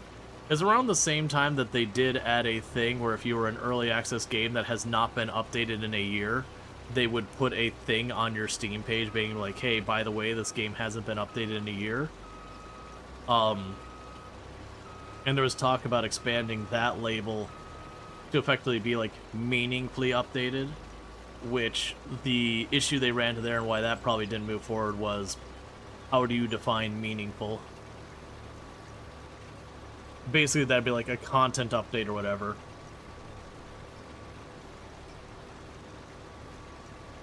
So yeah, there's been a lot of that. Because it is a problem we have going right now where, again, early access gets pretty badly abused.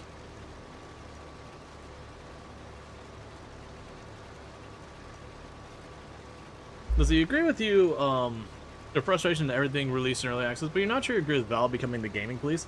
Well, that's the thing, Riedel. Keep in mind, early access is a feature on Steam. It's not some, like, special real-world designation of a game or whatever. It is a specific category on Steam that only has value on Steam and isn't relevant anywhere but on Steam. I mean, Epic will have its early access, but it has its entirely own set of rules. You'd still be allowed to release your game on Steam and everything. Like, that's all fine.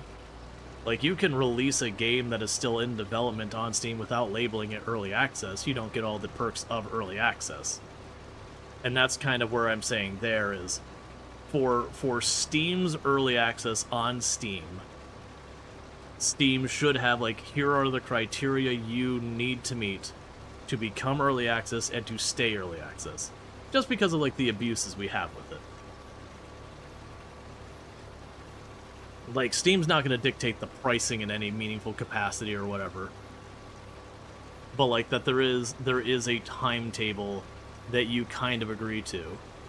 Because, again, early access doesn't mean anything broadly speaking. It's just a category type thing on Steam. Because it's not that like Steam would turn around and be like, I see you're labeled as early access on Epic. You can't do that. No, that's between the game and Epic.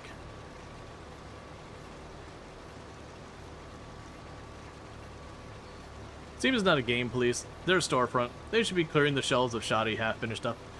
Right. Like, there's definitely a fine line between moderating and all that kind of stuff, and then where you're starting to, like, push out things. Like, we have the whole thing, like, with MasterCard and Visa and all them turning around and being like, we're gonna push back super hard on any adult content or whatever. And all that. And I definitely feel like it should be permitted for all those things to exist on the Steam storefront. But I would argue there's a difference between, like, you know, content that some people might find objectionable and some people might not. Okay, well, if you find it objectionable, don't buy it.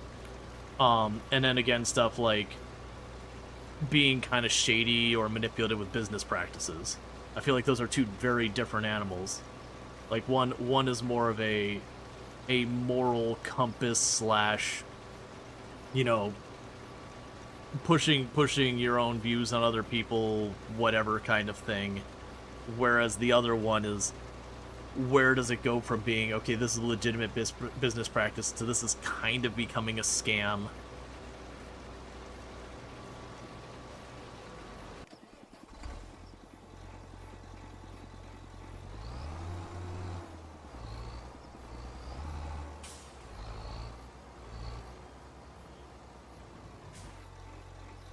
Well, has always had issue with them wanting to be a small company, which conflicts with the manpower needed to properly review everything, it seems, which is why they keep trying to automate and crowdsource it.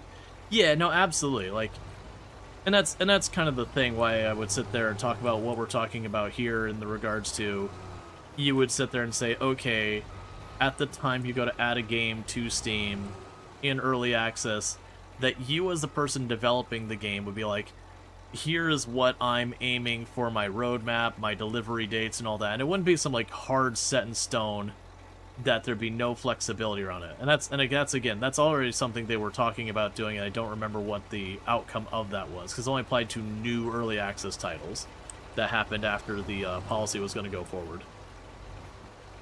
But, it's just kind of one of those things with that.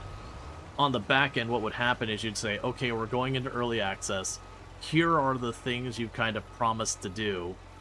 And then what would ultimately happen is, at a certain point, you would either need to turn around and be like, hey, I'm not going to actually hit that deadline, at which point then there would be some interaction between you and Valve formally, you know, whether or not that deadline gets moved forward, or you're going to owe refunds or anything like that. Or not owe refunds, that they would be eligible for refunds. What the hell is the AI doing? The AI will go to the corners and they'll put a rounded area so that the vehicle doesn't need to leave the field to do that, and that's just the AI working. And just because of how long this vehicle is, it has to do that pretty large. It is a very inefficient thing, but it's much better than we had in Farm Sim 22, which is your vehicle just go off the side of the field, get stuck on a tree, and then go, I can't keep working. And this particular vehicle does this really badly, and I think it's because of how far forward that header is from its steering wheels.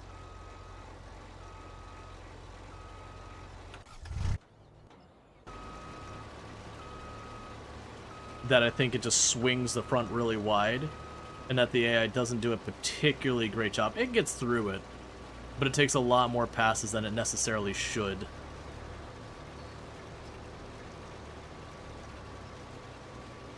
It's definitely something that could use some improvement. Alright, so let's grab you.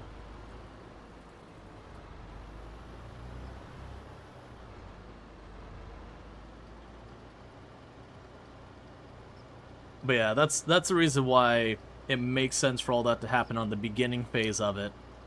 So that, like, again, there can be the automation in the sense that you have said you will have your product ready by this date. And then as you get close to the time that you hit that date, it basically says, hey, is your product going to be ready for that date? If not, like, we need to have that conversation. And then also on top of that, that date becomes not a hard limit. Like I said, you can nudge it back, but there would be effectively a hard limit on how long something can remain under the early access category. Which you might be going, well, what happens if there's development delays? Okay, well then it would lose its early access category. It would just be released as it is then, a half-baked game.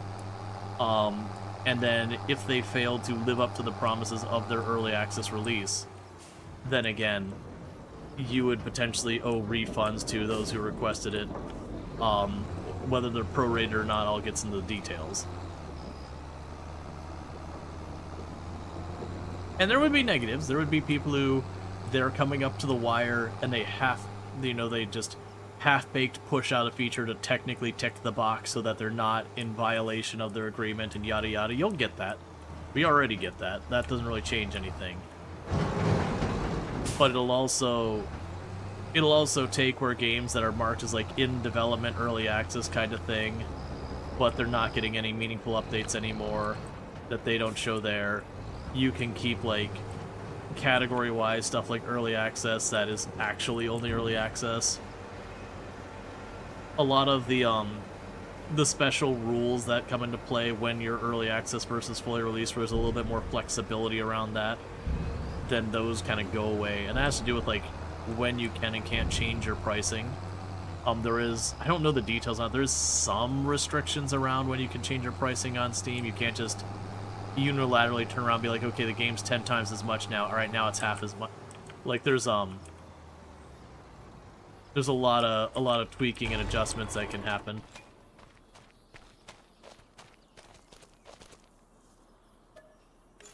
Alright, and we get our repairs.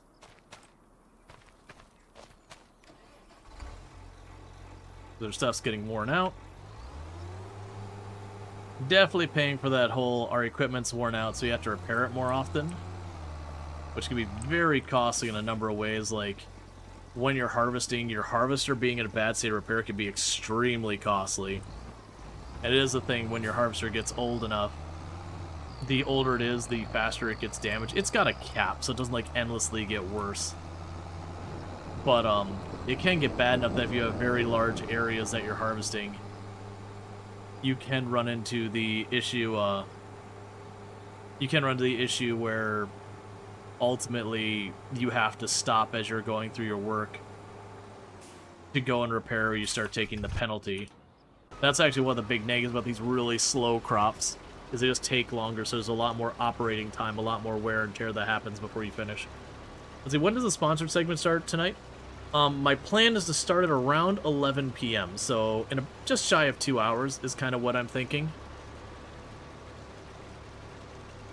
Because I didn't want to do it right away at the beginning, that way we had time for people to get here kind of thing. And a lot of times I would aim it for 9, but that's like right around the time that Tomb usually gets home. And so like, there is usually a little bit of a viewership dip that happens when I take that break to, you know, welcome Tomb home and run down. And it's because it's like a 5-minute break. Like, you get it. You're not making content for that couple of minutes. You know, there's going to be people who just, they pop in, maybe they're not regulars or whatever, and they just go and they hop watch someone else, which is fine. Your day went so fast at work that now you're home and time is just crawling by. Yep, it happens.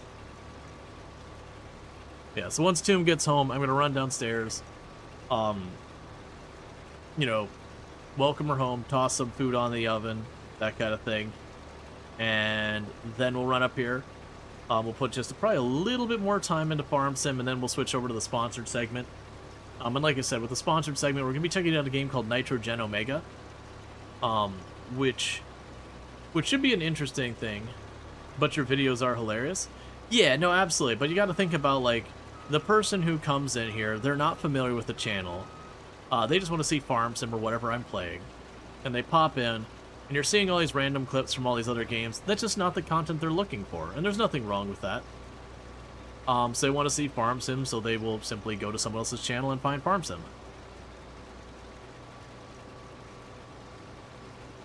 That's the kind of thing. I shared a bunch of numbers with people the other day, so far as like percentage of the audience that's this and that.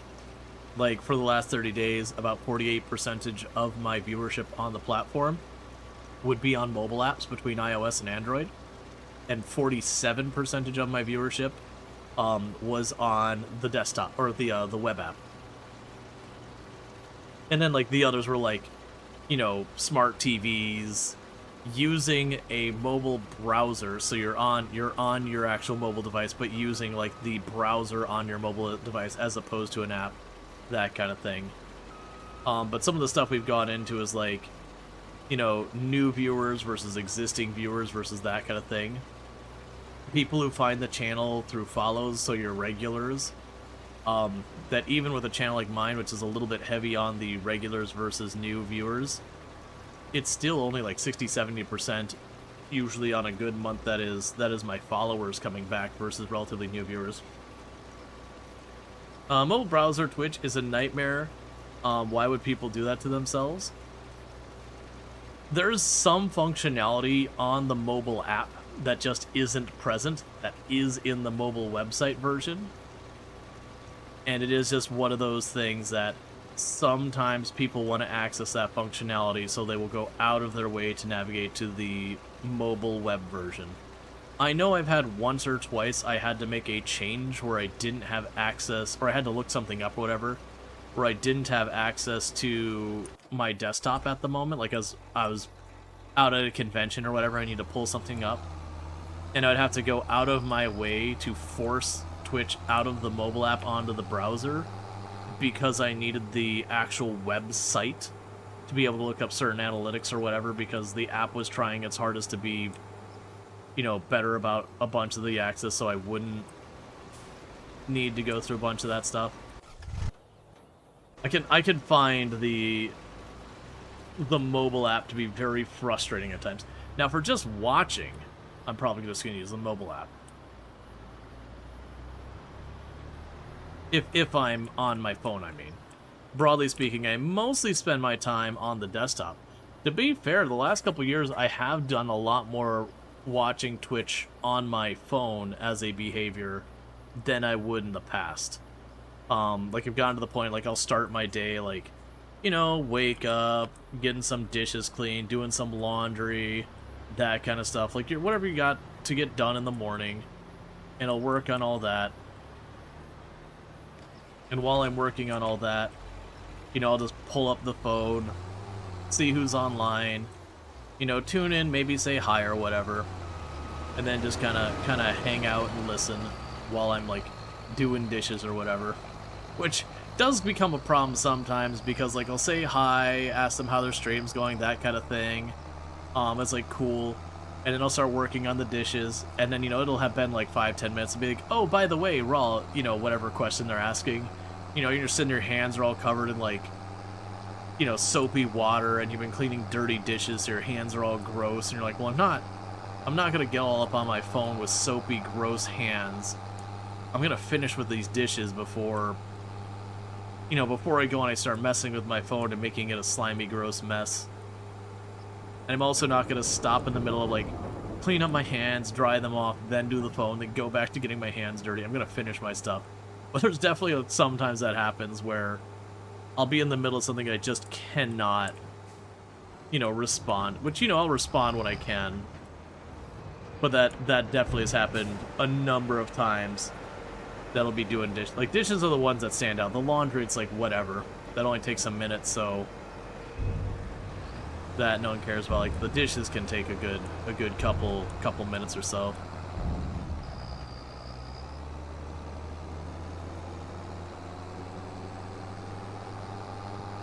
Sorry about that.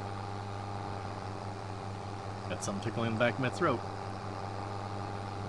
But yeah, so there's, like, all that kind of stuff going on. I'll be curious to see what people think about Nitro.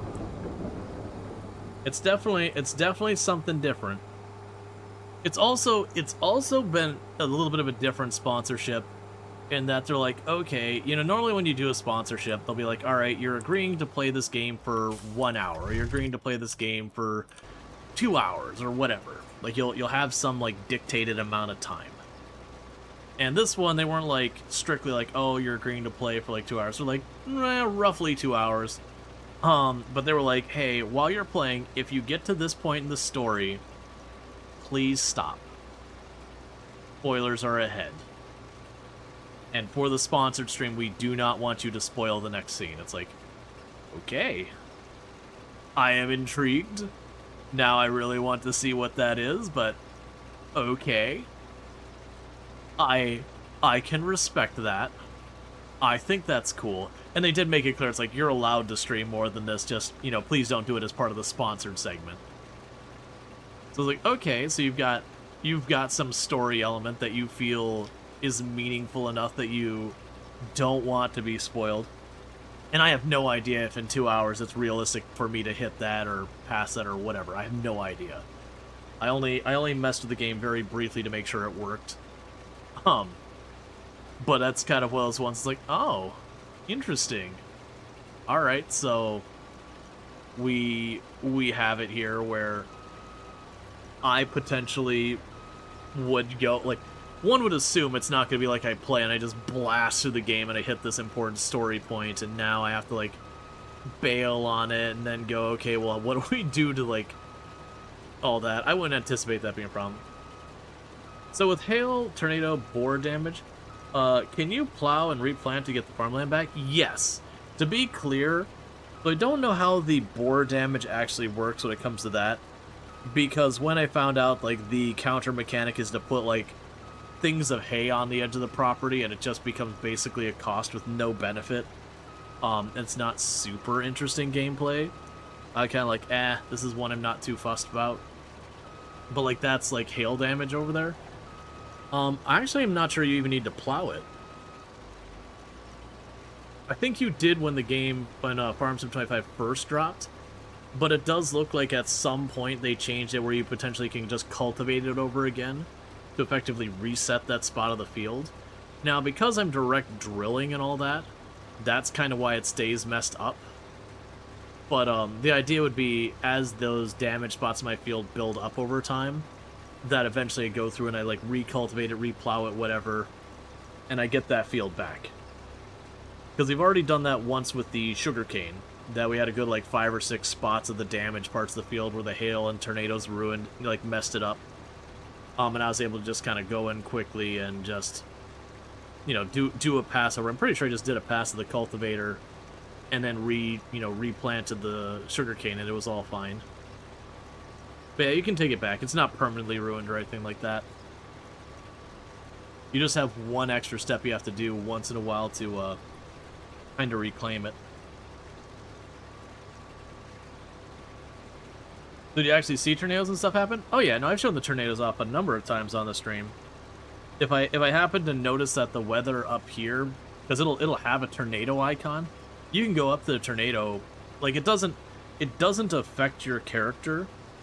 Like, your character doesn't get, like, sucked in or thrown around or anything like that. It's just not that kind of game.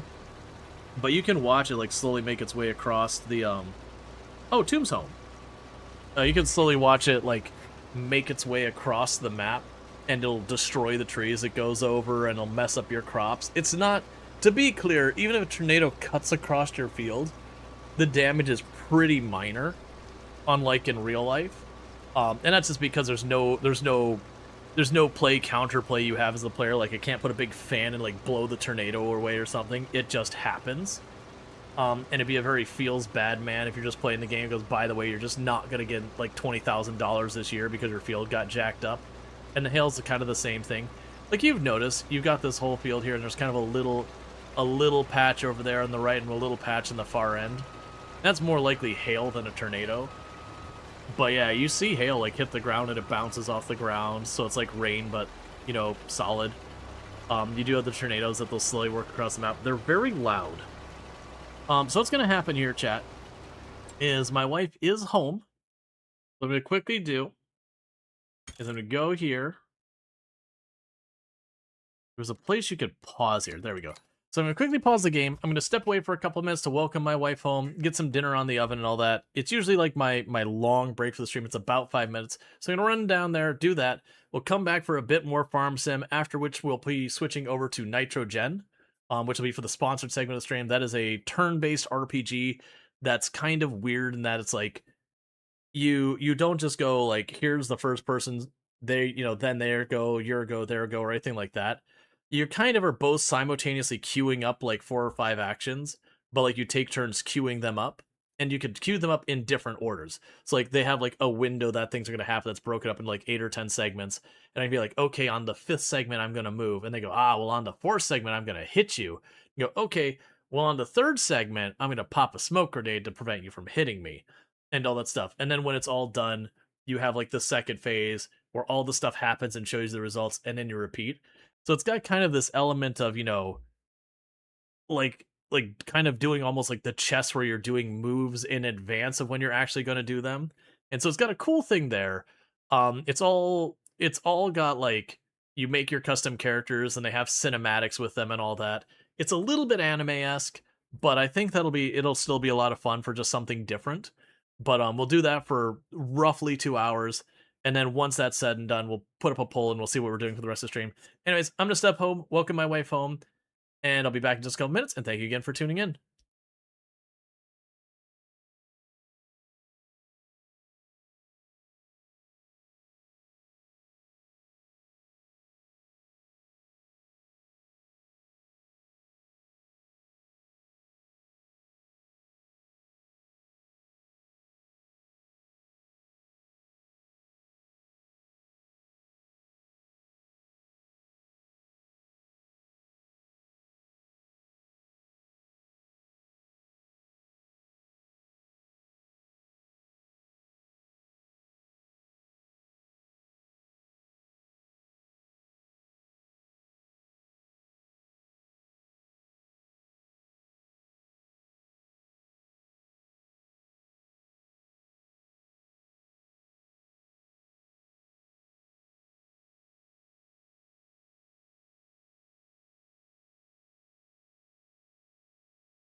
Okay, and we are back.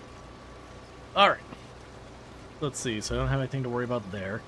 While that's going, let me make sure I get everything ready here real fast to make sure I have it for when we get to the sponsored segment, not too long. Because I've got, like, the whole document, because it's basically almost all the sponsored stuff kind of things.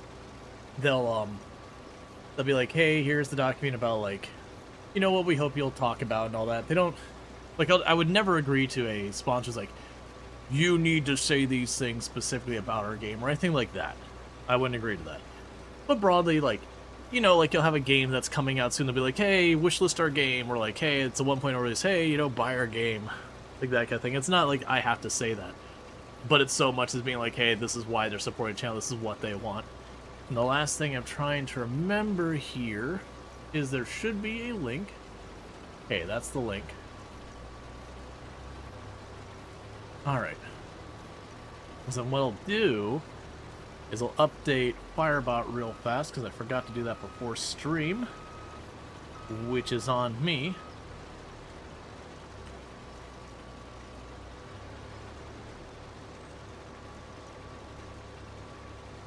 Let's see.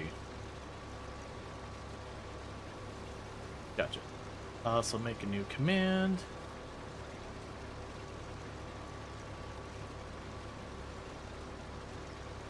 And I'll just get this added real fast while we're working on getting these potatoes ready.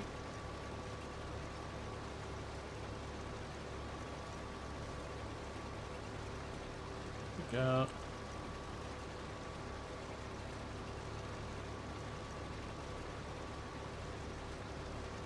Check out the 1.0 release. And then the tracking link. Cool, so you can get that. And I'll point you at that command I just made. Cool. And then later on I can put it on a timer or something. Even though I don't believe they said I need to do that. Like, I've noticed a lot of the sponsored streams these days. So it used to be like the normal thing you'd have for a sponsored stream is you'd stream it for like an hour or two or whatever they ask for. They'd want you to put up a timer, they'd want you to pin it to the top of chat, they'd want you to put like a little thing on your about page. Like, they usually had a lot of things they want you to. Some of them would be like, okay, you need to put a social media post at least one day before the sponsored segment and a social media post the day of the sponsorship. I've noticed there has been way fewer of any of those kind of demands happening anymore. Broadly speaking, they'll obviously have the please play the game for whatever amount of time you've agreed to. That stays the same. But honestly, a lot of them, they're not, like, some of them will still have the timer or the command or whatever. But even a lot of them aren't even doing that anymore. It's just, yeah, just play your game for an hour or two, that's fine. Social media's like, it's not worth it anymore. Twitter's a raging tire fire that no one pays attention to anymore. Blue Sky, while it has a far more active audience, it's a far smaller audience. So the participation is a little more nuanced. The Threads is still not really taken off in a meaningful thing. I keep driving over here out of habit for the canola. Which is kind of one of those things that a lot of those asks have gone away. A lot of them I still do anyways. But it is a whole thing that, like, that whole dynamic has changed.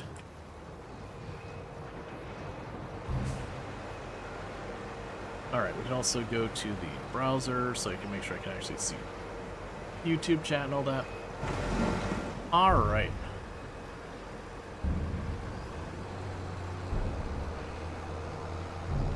Cool.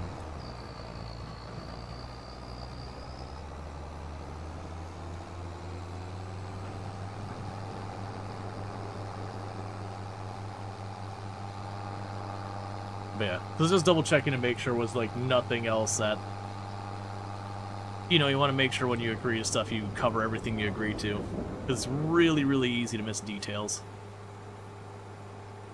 So I tend to be very cautious and double, triple check real fast. But it should be fun.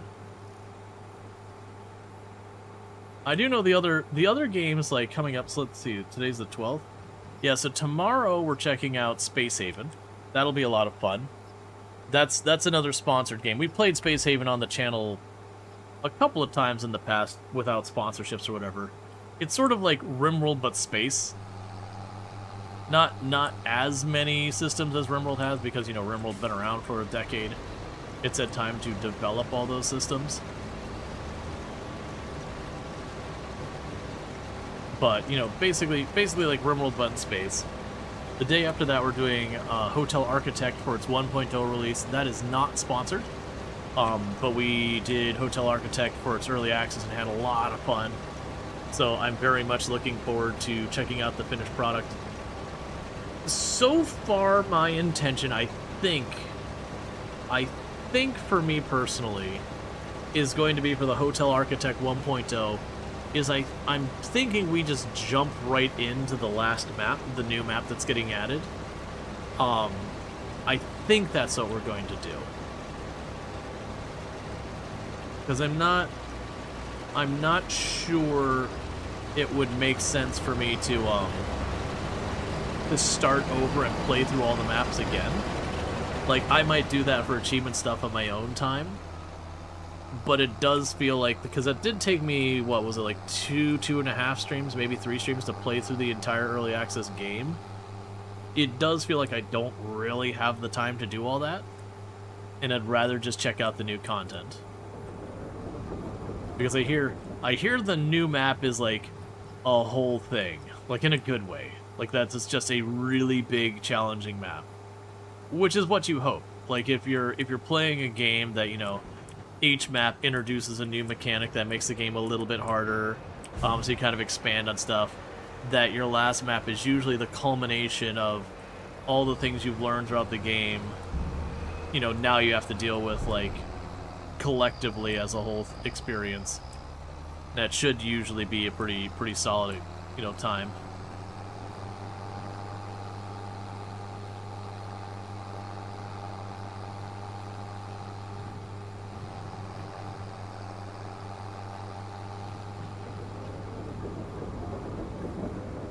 Alright.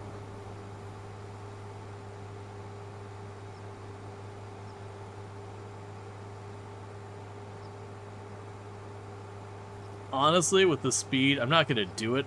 The speed of the potato harvester, I could realistically see tossing 2 of them on the field and having them both work at the same time. I'm not going to, because they'll eventually just bump into each other and I'll have to manually intervene, and that'll just be annoying. And then plus that's that much more money tied up in potatoes without any additional income coming out of it.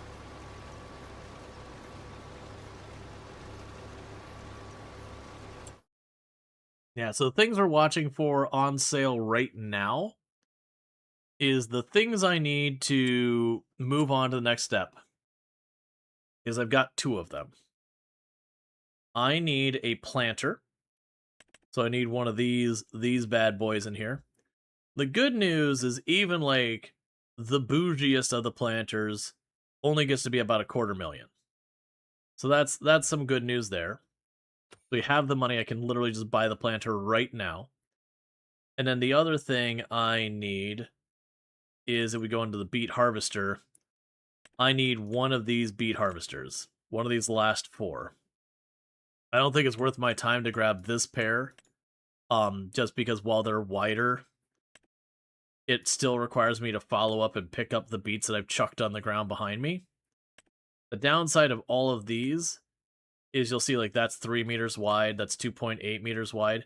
I can technically get the ones with the headers, and that can get me up to 4 meters wide, but, like, that's not that appreciable of a difference. So we're kind of low-key hoping that'll show up here. But if we manage to put together like the 700-ish thousand it would be for all of the equipment, that's when we would jump onto the beats. And it'll be a little bit more than that. And the reason it'll be a little bit more than that is if we look at our map right now, I could go ahead and hit this to show the map of what I own. It's like this is all forested here, which is why the fields come along there. That's where I've got my production line and a road. This is forest here, so we can't use that really. And, you know, that's all forest over there as well. So you get the idea. I've got my fields where I can kind of fit them in this area around the trees. So I would need to buy another tile of land. I actually don't know which one to get. So that one's 150,000. And it loses a pretty good chunk, like a good half to a third of it to trees. But then we look at 55 and 54. Both of those are only about 100,000, and they're basically just open space to work with. So I think that would be the plan, would be to buy probably tile 54 would be my guess for 91,000. Because if we go here, I get pretty close to the edge here before we hit the forest line. Yeah, so I'd lose about a fourth of the field, maybe, to the forest line, which I don't think is going to be that big a deal. But that's probably the next one to get, and then plus I could just continue this road, truck down another field up that way. You know, that whole bit, and then next you'd probably get that tile over there, then start getting some of the more expensive tiles to expand.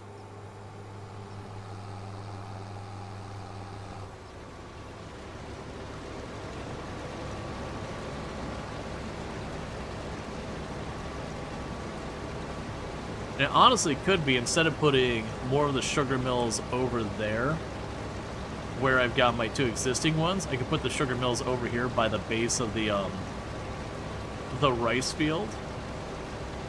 And the reason I could put them there is then I could just move the sugar beets just up the road to there versus having to go all the way up and around each time. We can see. That's all stuff that can be pretty flexible. But I do like the idea of continuing that.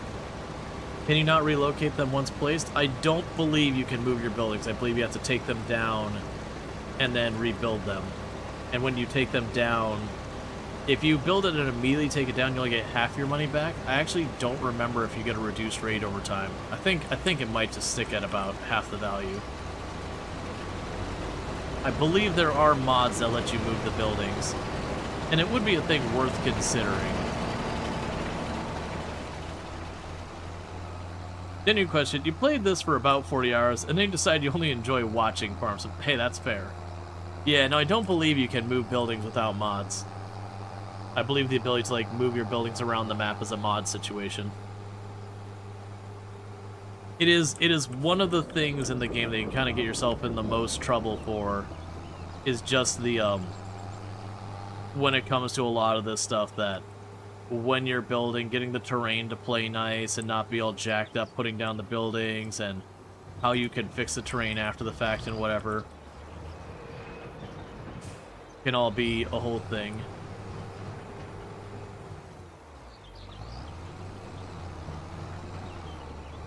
Like this one, I didn't quite do it what I wanted. I was trying to make it a little bit closer to level with that, but I'm not too fussed by it. I can put something along the edge there to make it look more genuine when we have, like, when I'm not trying to save money for something specific. When our money is, like, enough that I can get a new crop each year without having to worry too much. Let's see, you're in the UK and was playing with Australians. 230 ping was torture. A single player could work, but you've never been back. Yeah, no, that's true of a lot of these games.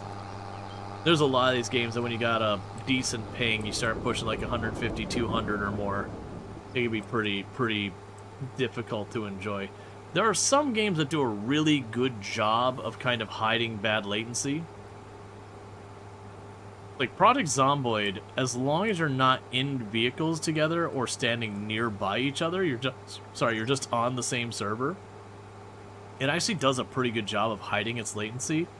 The downside is once you start getting like right next to each other and fighting close by or in the same vehicle, that's where the demons come out.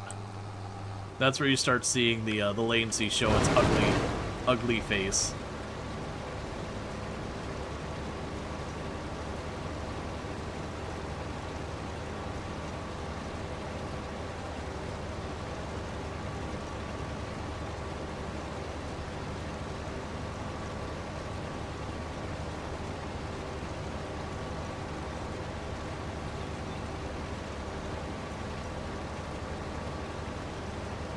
Okay. I don't know how Farm Sim handles it one way or the other. Like, you get rubber banding real bad.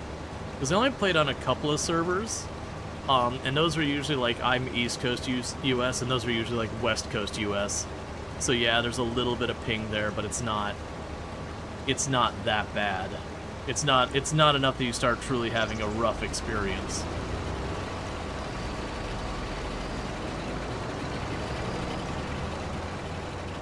Like, very, very genuinely, a lot of times, if I'm having problems with, like, the Twitch servers are acting up or whatever, I'll switch from East Coast to West Coast as my first I need to take the stream down and fix things, like, trial and error.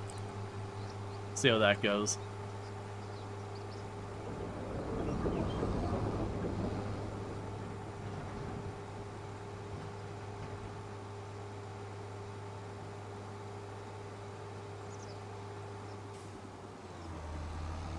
Okay.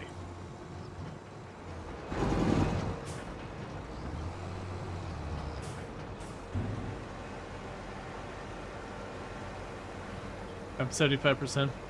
Oh, I always... It's a funny thing. So, like, you have the whole thing on the platform where, you know, you can sit there and when you, like, your sub comes up due, you can share that you've resubbed or whatever. It is amusing with your sub goals that people don't have to share. Like, I don't see who, like, resubbed or whatever. But you'll, like, just be sitting there. There won't be, like, a sub or two for the whole stream or whatever. I mean, we've had a couple earlier on. I'm not dismissing those. But, like, suddenly be like, you're 75% done with your sub goal. And you're like, huh? And it just means, you know, like, 5 or 6 people had their subs come up and they just didn't share, which is totally fine. Like, you don't need to out yourself. Oh, did that out you? Oh, I wasn't, like... I didn't, like I said, I can't see who was subbing or whatever. It just that, like, it won't even tell me that someone subbed. I'll just get the notification that we're close to our sub goal or whatever. It's like, okay, well, someone did. Because I used to play WoW in a connection that would have 1500 MS ping on a good day. You really like that too? Definitely made for exciting moments. Oh, I hate the idea of that. I definitely remember WoW with a bad ping. Weird stuff would happen. Like, that rubber banded real bad. Because I do remember the occasional time where I'd get, like, the internet was acting up particularly badly or whatever. It's like a lot of ping and all that. Or a lot of times it was the server was acting up and the server would give you a bad ping for whatever reason. So you get a lot of rubber banding and headaches. The one game I remember dealing with latency the most was Ultima Online, because that was back in the days when I was still on dial-up. And yeah, you would have it where you'd start running your character kind of lock in place, because it was trying to, like, get to the server, being like, okay, I've moved position kind of thing. But until the server acknowledged it, you would just stand there.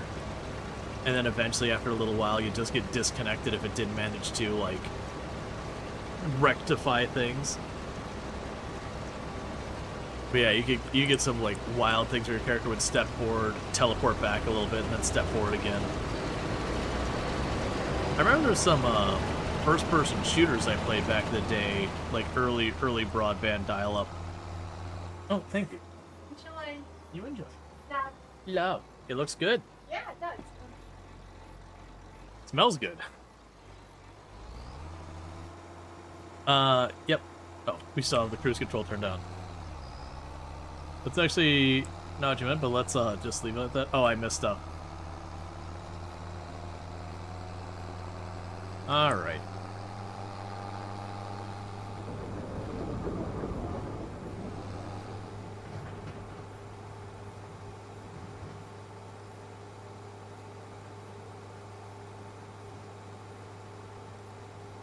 It's interesting with the sponsor later. I just caught, like, the whole schedule thing they've got going on. So what we're apparently having going on right now with the sponsor later is, like, the next couple of days are doing, like, a bunch of sponsor segment. That's cool. Gotcha. Okay. Yeah, so we got a bunch of cool stuff. What's for dinner tonight? It is bangers and mac. Because the local grocery store You know, you've got like all your pre-packaged whatever nonsense, but they'll have like their more like their meat department fresh stuff.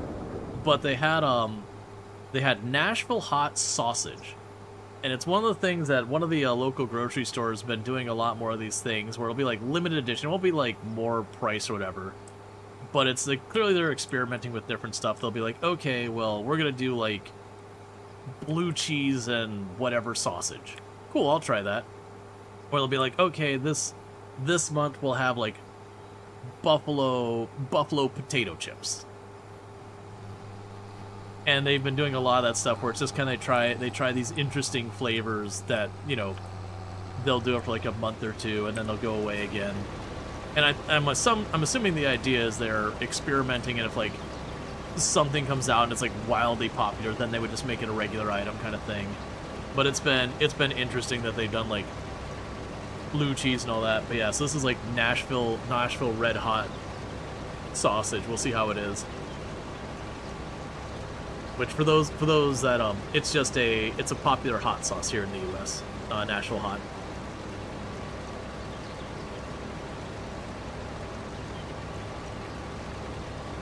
In the way of hot sauces, it's relatively mild. It's definitely on the hot spectrum. Like it's not something to be like, oh, it's peppy. It's like, no, it's hot. But like if we're talking, you know, here's Nashville, here's like Tabasco, here's habanero.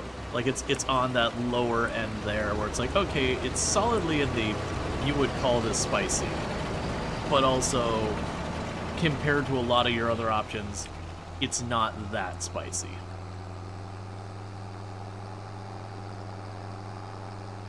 At least for me. I know everyone's got different tastes. It's very English dish. Yeah, no, that's I like bangers and mash. That's where we were talking the other day that, you know, like British cuisine gets picked on pretty hard. But to their credit, I actually do like a lot of British cuisine.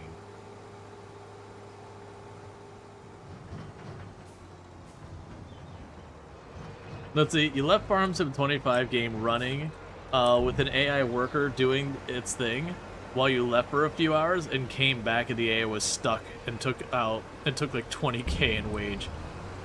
Ow. Yeah, that's you'll probably notice if you're ever here at the very end of stream when I'm wrapping up on a day that I'm playing Farm Sim. That a lot of times it'll be like during like my outro time, be like, I'm going to save and quit the save before I start doing my proper outro. I never ran into a big problem with it because I only ever accidentally left it running for like an hour or so or whatever. But yeah, I mean the game time keeps running. You very easily can lose a bunch of time and have crops go bad or whatever. If you just like, especially if you're like going really fast in time. Right now I've got the time set like ridiculously slow because I don't want to have to wait for the rain later in the day if it triggers. Because it's saying it's supposed to rain here. Because if it rains, I have to kind of pause the harvesting and just fast forward to the rain's going, or we take a huge penalty. But yeah, no, I've heard of people like completely jacking up challenge runs and all that by just leaving their game running and not realizing it. Let's see, Phil's saying, you're pretty bland eater. So British food is great. Well, that's the thing, like people talk about like British not using seasonings, like, don't get me wrong, a lot of times they can go very mild or very light on their seasonings, but not always. As somebody that worked hospitality 12 years in the UK, you hate the stereotype of British food being as bland. I would definitely say, like, for me, I would argue from the British food, and I haven't been to the UK. This is all British cuisine as acquired going throughout the world, but not the source. I usually found that British cuisine leaned far more savory, which I prefer. Spicy is probably my favorite, but savory is up there. But like, for example, here in the US, if you get fries, the condiments that you're typically expected to put on your fries is usually ketchup. Ketchup is a terrible condiment. That's probably a hot take, but out of like the tiers of condiment, Ketchup's pretty bad. It's sweet tomatoes. It's tomatoes and sugar. And if you like it, it's fine. It's okay to be wrong. I'm teasing. It's fine. Everyone has their preferences. But like to me, it's like I get ketchup and it's like cool, I guess. So I'm a big fan of malt vinegar, which is a very British thing to do, is to have your chips and your malt vinegar. Especially if you're doing like fish and chips and that kind of stuff. So I very, very much like that. I like fish and chips. And it's like, it's one of those things, you look at fish and chips, is it heavily seasoned? No.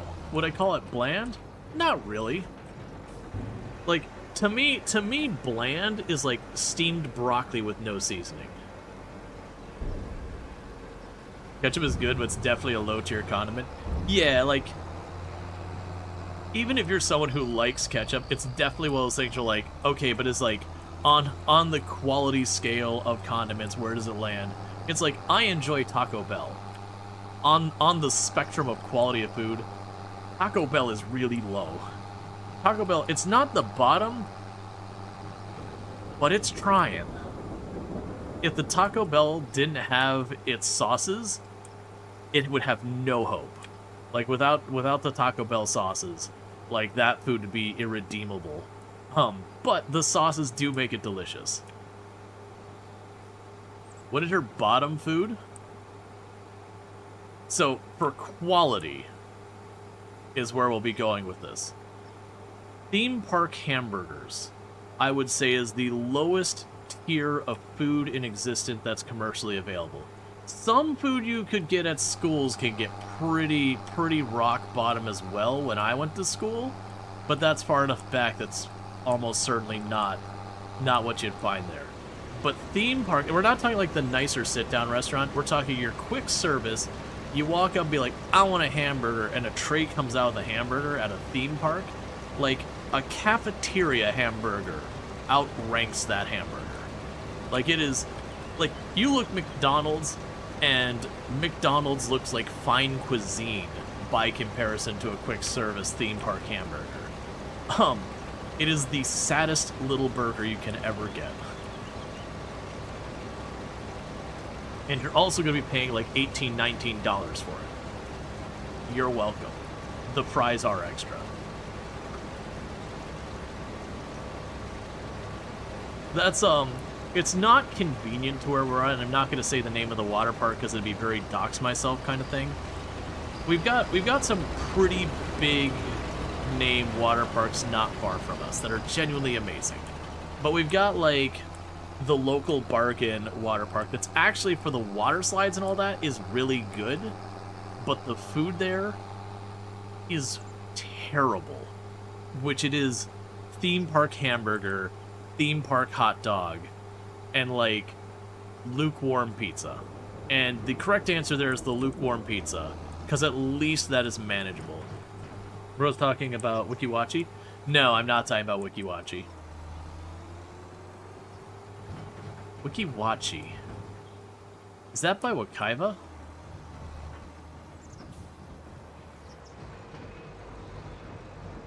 I know I've heard Wikiwachi before. Is that where they do the people dress up as mermaids and you like look in the little viewing window and they just like they go down, they like breathe in their scuba gear, then they do like a little swim around like dance or whatever? Or was that Wakaiva? Oh yeah, I think I did that once when I was like 12.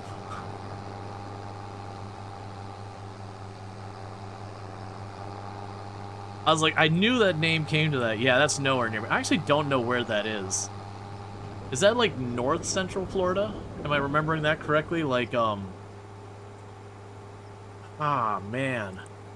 I want to say it was like north central Florida, like, you're pushing north of like Maitland and all that, like north of that. It's in well, right, I don't remember where Wikiwachi, Florida is. Because a lot of those kind of things, usually it's either far north or far south, central Florida. So like you get past the burbs. Like, there's a whole thing where they got zip lining and nature reserve and, like, a safari thing, and that's, like, way south of Central Florida. North of Tampa? Oh, okay. Yeah, no, that's not what I'm talking about at all. Now, like I said, I won't say the place, because, like I said, don't dox yourself. The thing I do remember about, this is the cheap place. It's very clearly targeting millennials, but it's 100% targeting millennials by people who are definitely not millennials. Maybe targeting Gen Z a little bit. You go in there and they got like a lazy river and these really nice water slides and a water coaster, like all that, like all the actual rides and attractions are great. Okay, so you doxed yourself. No, I said it's not wiki-watchy. Because it's not wiki-watchy. But, so with that place, you go in there, and they would have, like, the, you know, like, take your selfie spot. They have a bunch of these, like, it's like a sign shaped like a cell phone, but it's trying to use, like, a bunch of, like, young millennial, you know, older Gen Z lingo and all that. But it's like all the signs around the park are like, oh my god, it hurts. It hurts so much. It's very much one of those things that you very clearly could see, like, they're trying so hard, but it just screams of, like, you know, the dad having a midlife crisis going to their kids like, I'm still cool. I'm rad, young scholars. And the kids are like, please do not speak to me ever again. Dad, we need to go. We need to go now. Someone has seen us and I need them to not recognize us. We need to leave now. My future reputation in the high school matters. But it has a very strong cringe factor, and that's fine. Like, I find it's almost amusingly bad when it comes to that side of it. But yeah, no, it's definitely the food services that's the dumpster fire. Like, it's and the worst thing is, like, it's right in a touristy area that is buku bucks. And, like, the water park itself is like a third of the price of the other water parks in the area. And it's, like, genuinely, like, a good water park, usually has smaller crowds and all that. But yeah, it's like, dude, just put some better food here, man. Like, it's fine that you got your theme park burger for whatever. Like, the price isn't even that terrible. But, like, you can have that, and just, like, in this corner somewhere, like, give me a place that's at least 2 grades higher food. Like, it doesn't need to be, like, a nice sit-down thing. Like, give me, like, your fast casual. Give me the theme park equivalent to, like, Chipotle or Moe's or something. You know, give me just a straight-up Subway. Hell, if you gotta have, like, McDonald's or Burger King or put a spot here, it's still a step up from this crap. Or if you really want to get me convinced, get yourself a place that does poutine. Because even theme park poutine at least holds up okay. It's definitely not as good as, like, actual poutine. But, like, you can get some pretty low quality poutine and you're still having a relatively good time. It's like pizza. It takes a pretty sad pizza before you're like, you know what? I'm actually not happy. You can get there. I've been there. I've gotten to the point where I got a pizza that I'm like, you know what? I am actually having a bad time with this. But it requires a pretty awful pizza to get there.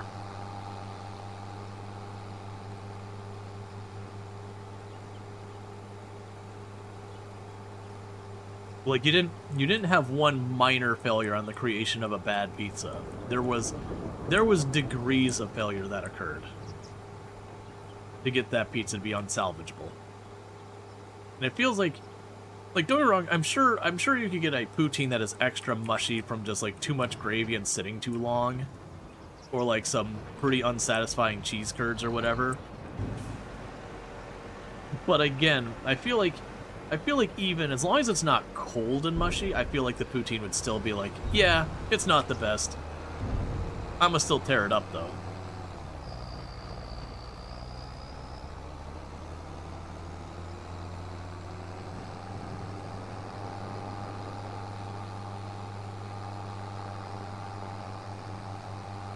Yeah, no, for those who haven't been to the theme parks, if you're ever in the situation, you're at a theme park and you're like, hey man, like we're just doing quick service, which is fine. That's just where you go up and you be like, I want that, and you know, you get your tray or whatever.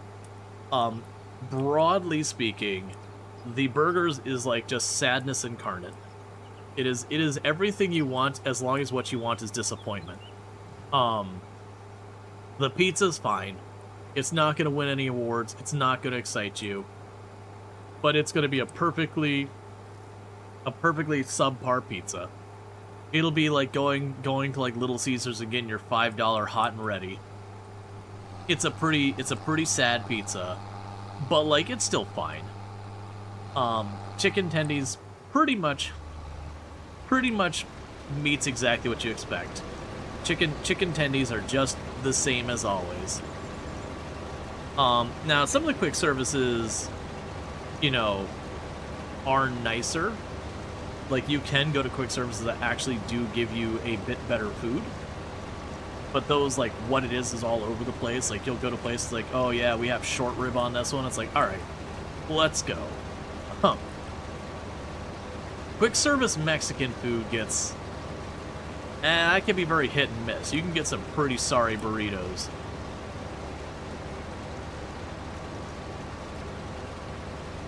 This is a Bird Point Pizza Mint. Yep. For those seeking disappointment, I'm pleased to inform you that I'm single. Oh, that's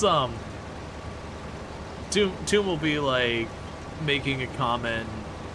You know, you're like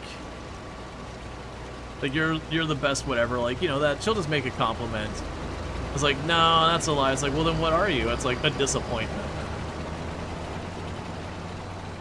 Like, well, what's disappointing about you? The general premise.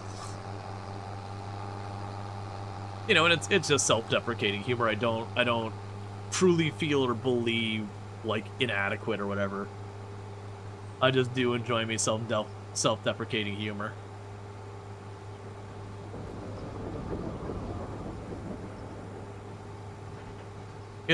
It's one of the things that has helped me with content creation. We haven't had anyone pop in here and do it in a long time. It's definitely when the channel was smaller, so like in that 30-40 range of viewership and such, you'd have people come in and be like, "You're ugly, you're old." Like, God, you're boring, or like whatever, you know, people just being toxic for no reason whatsoever.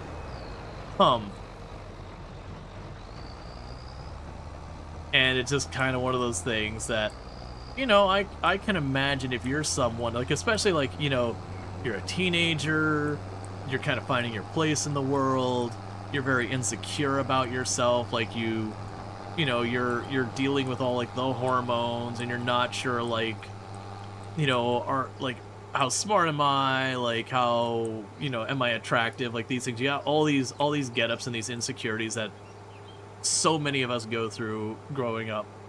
But you have those people pop in, you're like, dude, man, I've been married for like 10 plus years. I've had a wildly successful career in my life and all that. I got a lot of confidence. You calling me ugly ain't gonna do a thing.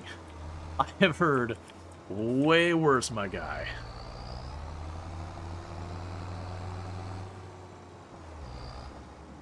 And a lot of those people who said those things, I've gone on in the future in my life, and looked back at a lot of those people who are kind of the awful people who do those things, and I saw how they turned out, and I saw how I turned out, and I'm like, I'm feeling pretty good about it. I've told the story once or twice that there was kind of like the middle school, high school bully who had the nickname Nicotine Nick. in middle school because he would go behind the portables and smoke. And he just harassed my friends and all that. And once or twice he harassed me. Like, you know, he was just kind of a crappy kid who was acting out. And, like, it had been years later, and I was driving from where I'd been staying at the time to go visit my folks. And we were going through this little town called Christmas, Florida. Kind of a hole of a town. Like, it's got problems. But yeah, so I had to stop and, like, fill up. So I stop and I fill up, and I see, you know, this guy, Nick, and he's working the counter. Was that Nick? I'm sorry, I think I'm mixing up two stories. Hang on, wait a sec. Because, no, Nick was the one who applied for a job when I was a team lead. He didn't end up getting it, but it wasn't, like, any prejudice on my side. Like, he interviewed fine, there was just better candidates. I'm sorry. Oh, no, which... Because there was that one, and then there's the one guy I worked with who was just crappy. Which one is... I think Nick was the one who had applied at the job. And I think the other one was this other person who just... He was very just openly hostile to me. And it wasn't like... It was even before, like, dev work, who ended up at the gas station.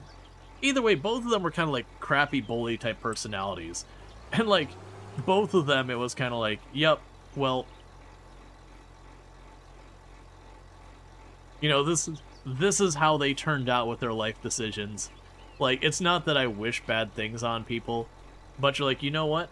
This person was an absolute jerk, and they didn't really get very far in life. Because, you know, they were, like, late career or whatever. Well, not late career, that's not fair. They're, like, mid-career where they should really be getting stuff happening. And it's not like there's anything wrong with being a person working at a gas station or whatever. That's fine. But also they're working at a really crappy gas station. In the middle of nowhere. And you're just kind of like, you know, someone has to work that job. Again, not bad-mouthing it. But, like, it is just one of those things, kind of look at them being like, yeah, this is probably the best he could make happen.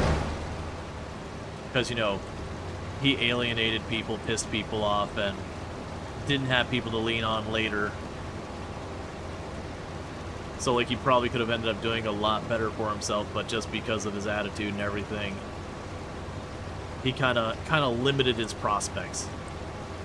And again, this isn't meant to, like, badmouth people who do work those jobs. You know, sometimes you just haven't had the experience or opportunity or whatever.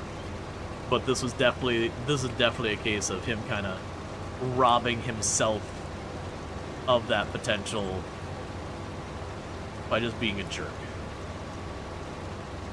Yeah, let's see. Yeah, one good thing to say about it. They can provide judgment-free space for people to explore themselves. Specifically the D&D ones.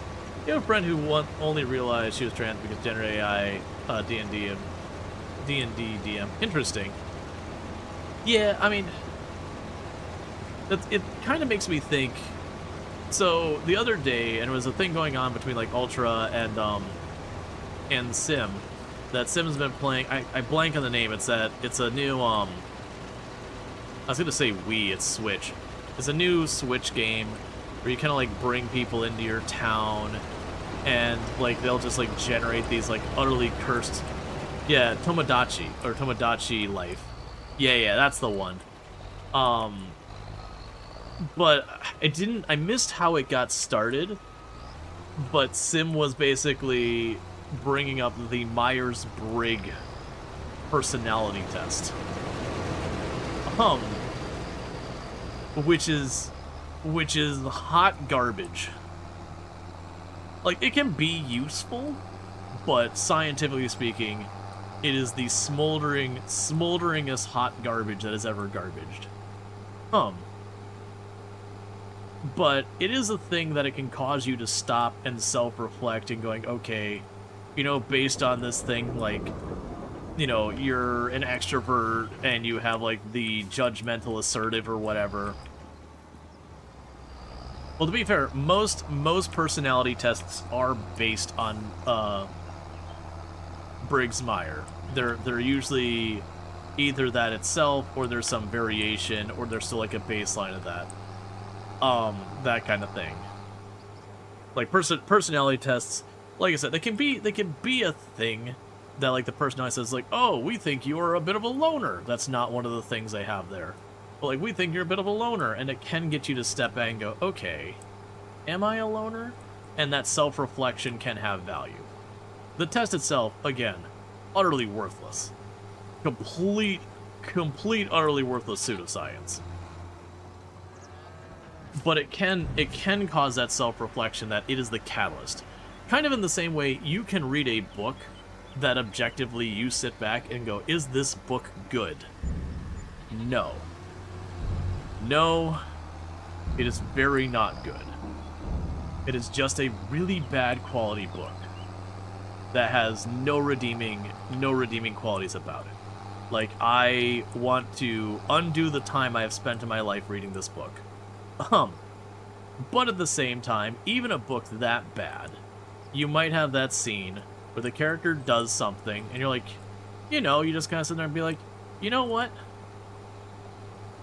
That might be something that, in that context, I would be okay with, that I wouldn't think otherwise.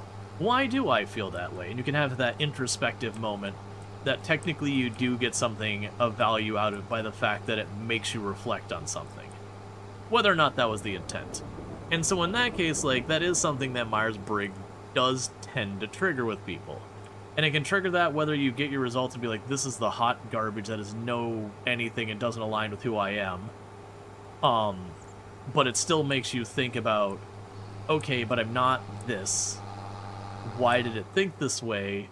And it then just gets you thinking about, like, who you are, how you behave, whatever. And again, this isn't me giving it a pass being like, yeah, great, you should do it. It is, I want to apologize to the trees for that book. That is a great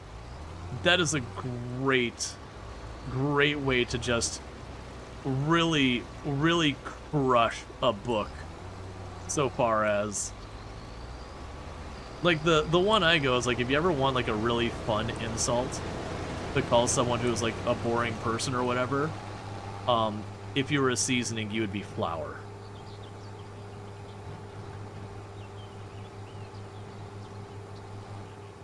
Just telling someone they are just a bland, boring person.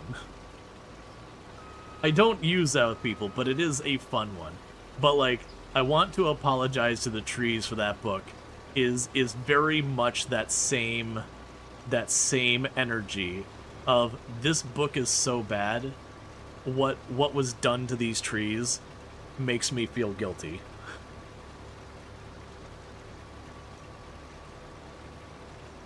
You're trying to think of a book that you have read you would consider apologizing to the trees.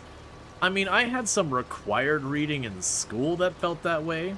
The one that comes to mind is A Pilgrim at Tinker Creek, which is a book that I don't think of books that can be traumatically boring, but, you know, here we are. It was so bad, it is permanently scarred into my memory on how bad it is. A Pilgrim at Tinker Creek, which was held up as, like, something to behold literacy-wise because of its incredibly fine, detailed description of the area around it.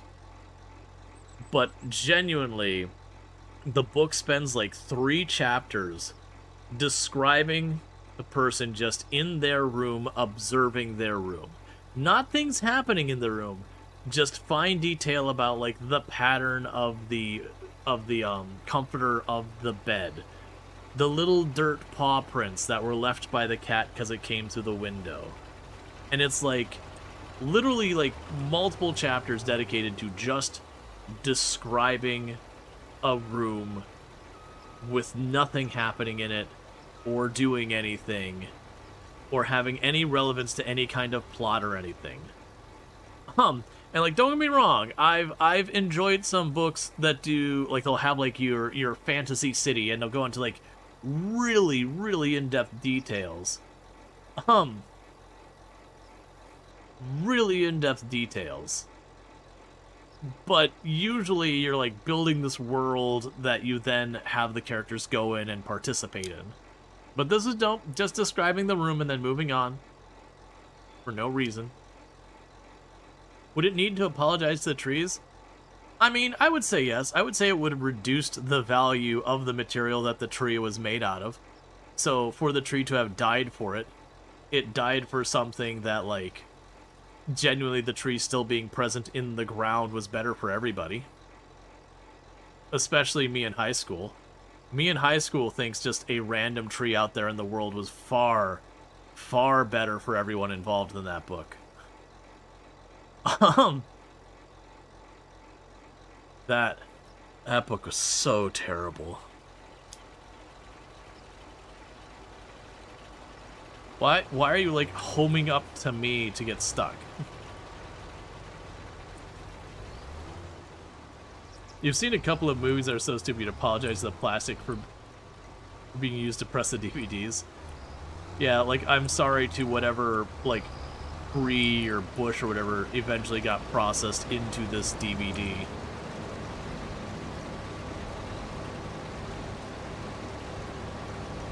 Your root system was better utilized retaining a small, tiny bit of water on this very edge of ground, ever so slightly, than to have become what you became.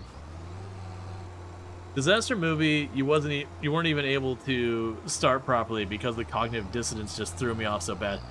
Oh man. You've done similar with music. You've listened to a lot of stuff over the years.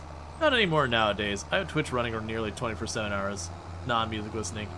Yeah, no, I've definitely found some music that I've heard over the years. I'm like, this is really bad.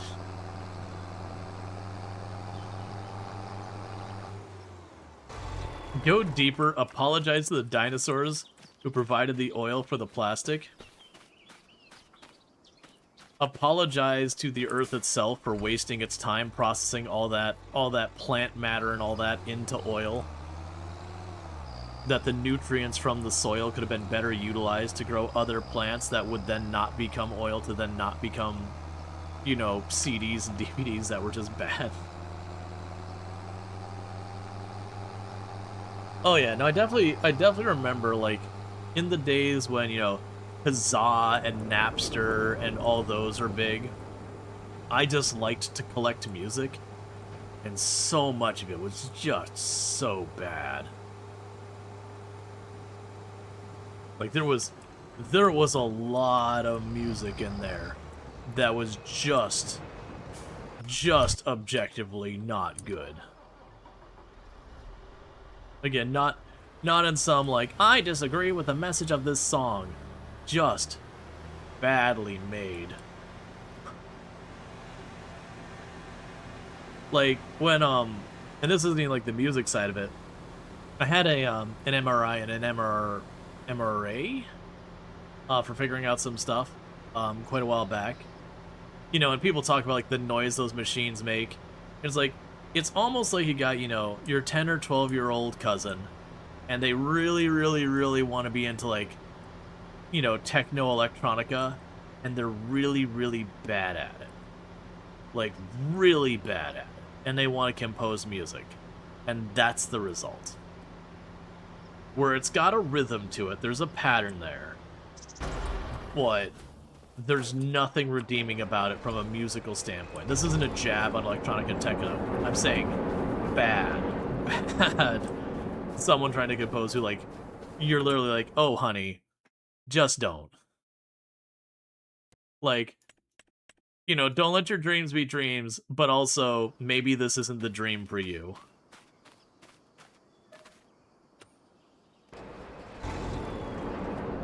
I would never actually say that to someone, by the way. I'm definitely the kind of person who feels like anyone can do anything, you know, with enough time, effort, and persistence. But it's definitely one of those things where you're like, the MRI machine just sounds like someone who's got no skill, no talent, no experience. And you're like, maybe this isn't your calling, dear. Maybe you should consider something else.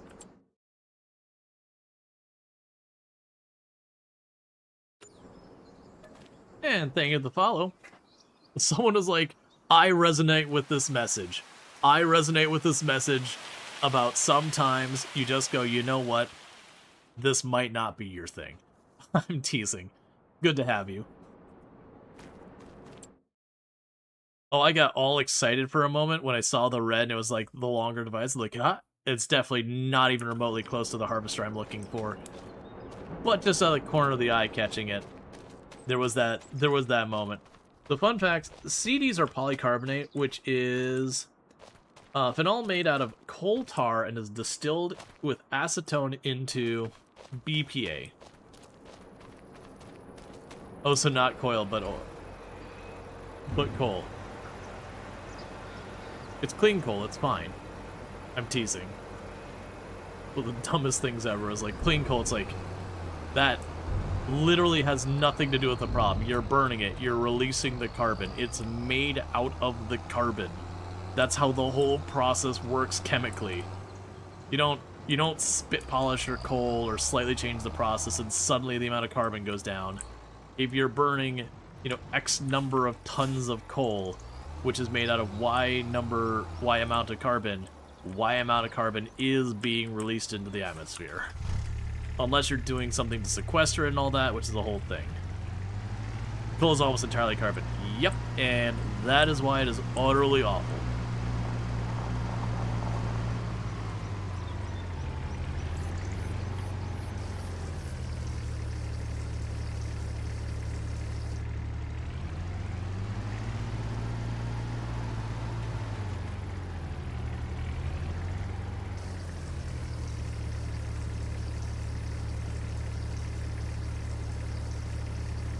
Alright, we're just topping off our mushroom greenhouse. And pretty soon we'll probably switch over to our sponsored segment. I'm just kind of thinking out in my head, going, okay, with the sponsored segment, like with going to that, like, my next process, do I have enough time to finish that before my intended time plan for the sponsored segment, or not? So we're in September. Did I forget to plant the rice? I did. Wait, did I? No, you're probably just not rendering in. I'm probably too far to see it rendering in. Yeah, no, we got the rice. Okay, we're fine. I was having that moment being like, did I just straight up forget to do this?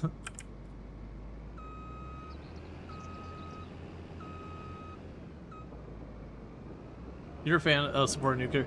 Yeah, no, me and Tim have talked about that, like, kind of on your hierarchy of stuff, like, if you can do solar or wind in an area that's, like, relatively good, those are kind of the go-tos. If you can't do either of those, hydroelectric is not a terrible choice. It does have negatives, but it's very, very limited on where you can do it. And then if, like, none of those three are options, like, you're in this area of, like, a bunch of cliffs and ledges where you don't really have a good place to put wind, it blocks a lot of your solar, it's just not a well-suited place for those kind of things. You know, turning around there and being like, okay, well, in this particular area, let's go and, you know, do, like, nuclear there.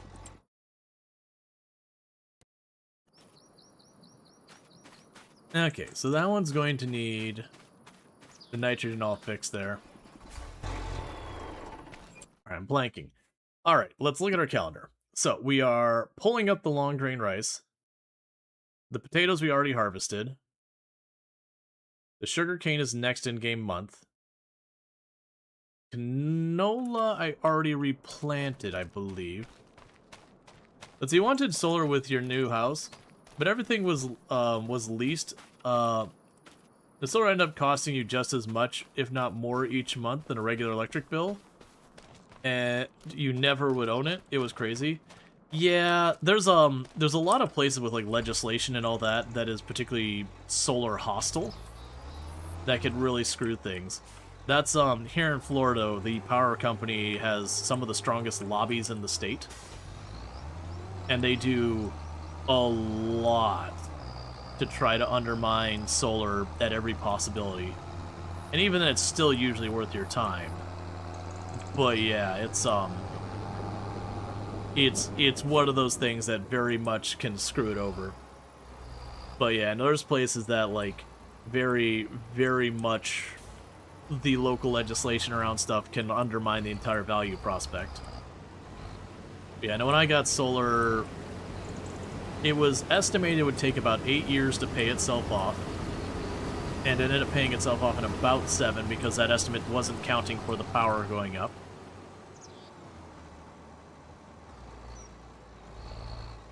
But yeah. Now, the idea of leasing the solar panels is weird to me.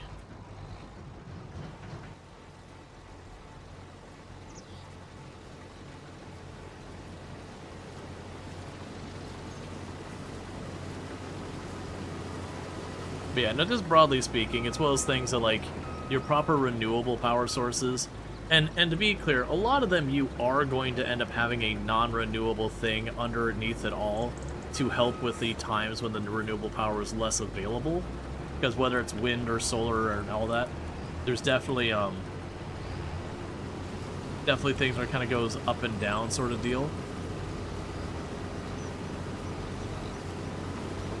But usually it's just one of those things that tends to be just good. But that's, like, again, that's where, like, nuclear comes in. They could have, like, the majority of your entire power grid is just solar or wind or whatever's appropriate for the area. And then you might have, like, with all that, a hydroelectric or a nuclear power plant or, you know, something kind of fill in the gap.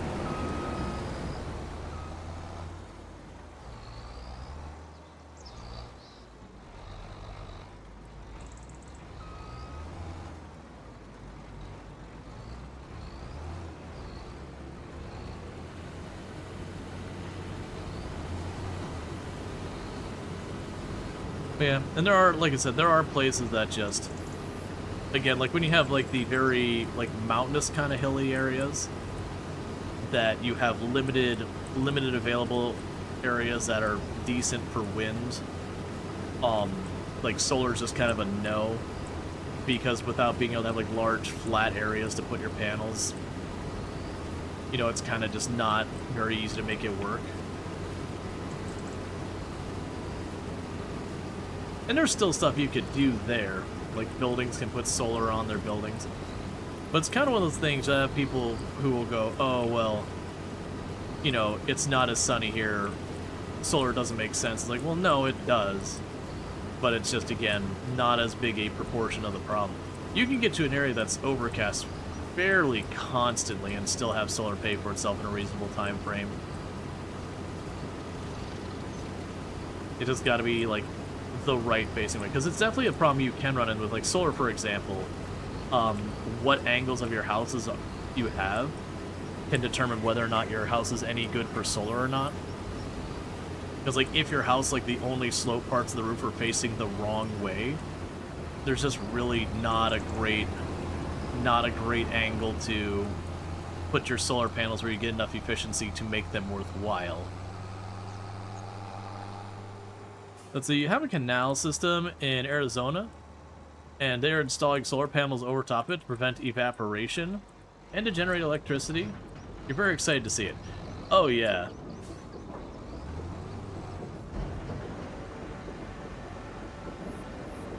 Canada's not more limited for solar or wind, it's less.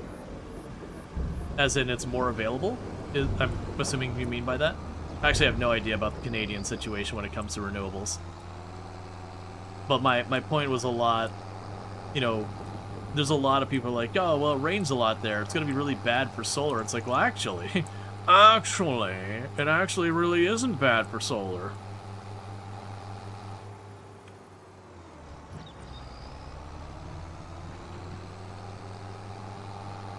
That sometimes it's counterintuitive.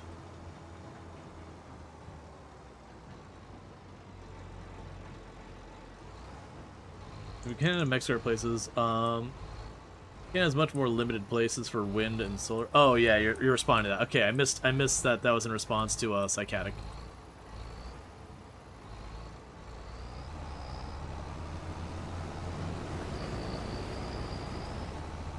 But yeah, no, it's just one of those things. Like, there's none of these technologies are like the solution. They're all part of it. Like, the only things you look and go, is this part of the solution? And you go coal and natural gas, you're like, probably not. Like, they're a stopgap while you put the better solution in place. But, like, broadly speaking, if you're like, nope, the only thing that's gonna work is coal, it's like, alright, you're just not trying, man. You're very much in the camp of, like, we ain't done nothing, I can't think of anything. Or we ain't done nothing, but nothing's working, or whatever, and you're like, come on, man. There are areas that's definitely more difficult.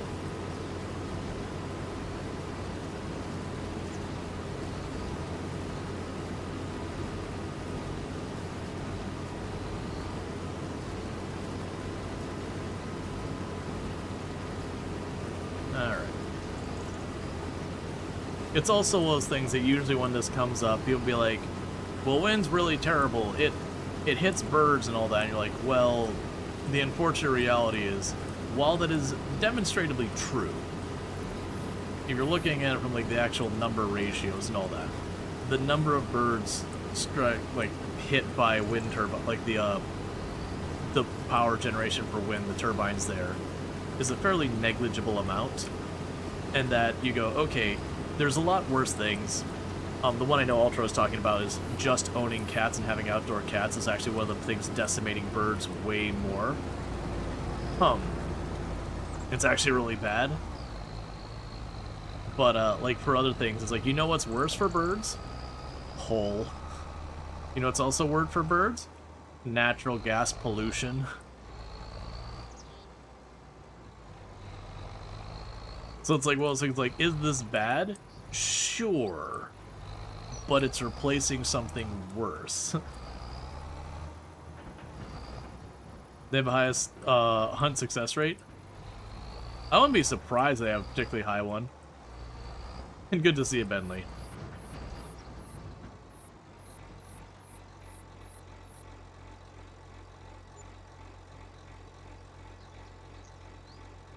Oy, that yawn.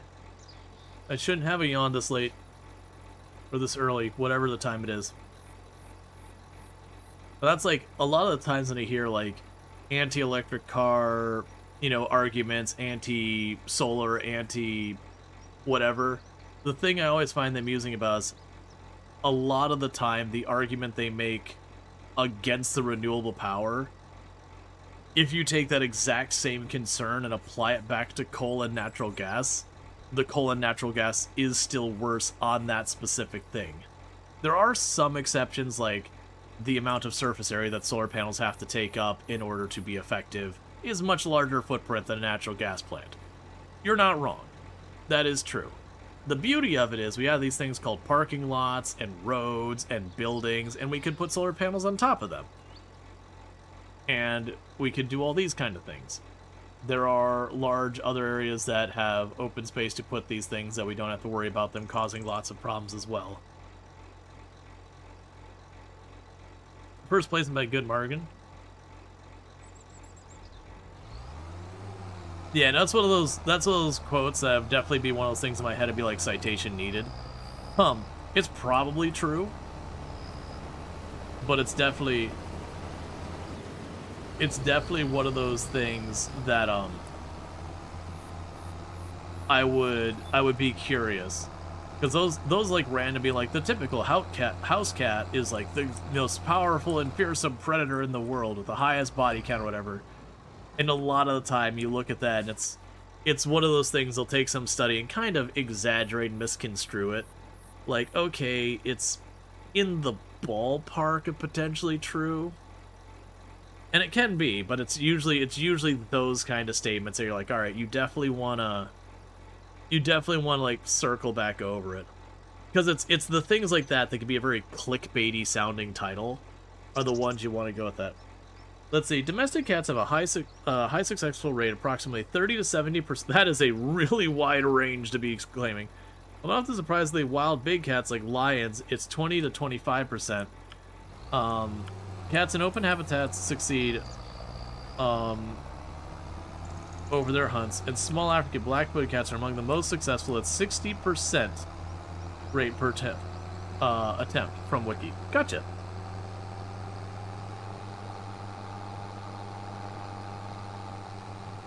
So what you're saying is I need to genetically engineer an animal, have it hunt one time successfully to dethrone cats. Then we'd immediately euthanize the animal because we don't want it to mess up its track record.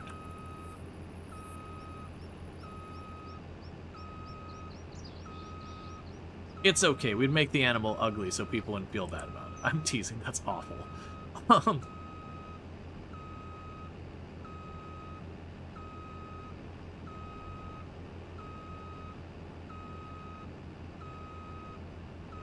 They were talking animals, not insects. Are insects not animals? I'm pretty sure animals and insects both fall under the same umbrella. That insect is a subcategory, like a subtype of animal. It's not the scientific thing, because like there's not a...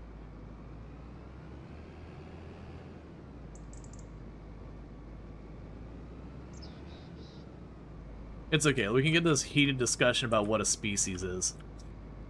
I hear that's a solved problem. Fun fact, most coal plants, which use burning coal to turn water to steam to produce energy, can't be converted to nuclear, which uses nuclear fission to turn water to steam to produce energy, because coal plants have been operating for more than a little while, have way too much radiation in the soil, and exceed the limitation for nuclear power plants. That would be expensive to clean up. Interesting. You're talking animals like mammals. Oh yeah, like house cats being like the single most effective predator of mammals. Like that's when you start getting way and way more believable. It's like I said, it's one of those things, and you hear those like random quoted statistics that when they do like the whole, you know, the house cat is, or the domesticated cat is the most fearsome predator, like the most successful predator. Again, it can be true, but it's definitely one of those ones like, okay, this is definitely kind of a clickbaity statistic. Definitely one of those ones to just be like, all right, let's double check this. Not that the information's not true, but that's always where, like, you know, whatever article is being written about it, a lot of times it's like broadly as like fuzzily true, or like if you over limit the conditions is true. So it's always one of those ones like, vet your stuff. Again, like you're saying, you got it from the Wikipedia and all that stuff. I have no idea what its sources were, but still, I would believe they're definitely up there. And then they very well might be on the top, but it'd be one of those ones I'd potentially circle back and actually check later. Not, this isn't anything being like, how dare you spread this information. Nothing like that. I do tend to try and keep a certain level of skepticism with like the, any type of statistic where they present as like the most, best, biggest, whatever kind of thing, when it's a statistic and not like, you know, this is the largest rodent. Well, that's fairly straightforward, but when it comes to like habit and behavior and those kind of things, definitely one I'm always a little cagey, because there's usually a lot of massaging to make it that way, by like finding different ways to remove things from consideration. I still am very amused that we had that one clip from RimWorld, that just the whole thing in RimWorld where we found this like panther that was bleeding out, and I'm like, what happened to this panther? And we realized it got mauled by a guinea pig. And I was like, oh, so this panther's just straight up dying because it attacked a guinea pig. It's like, that guinea pig is metal. You're still reeling from the take, birds don't hit buildings because they famously don't move. You don't want to be rude, but... What?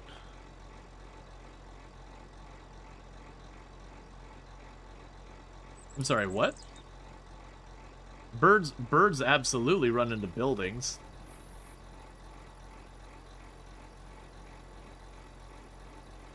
I'm missing something here. You know, birds absolutely run into buildings. They have a whole thing about putting like different types of reflective stickers on buildings and all that, just to help birds notice the buildings, because bird strikes on buildings is like a very genuine problem.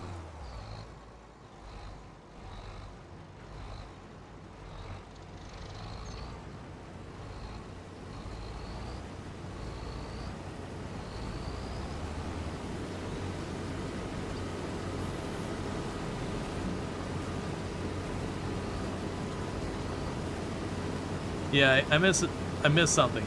The only thing I'll ask is make sure you're be respectful and all to each other and all that kind of stuff.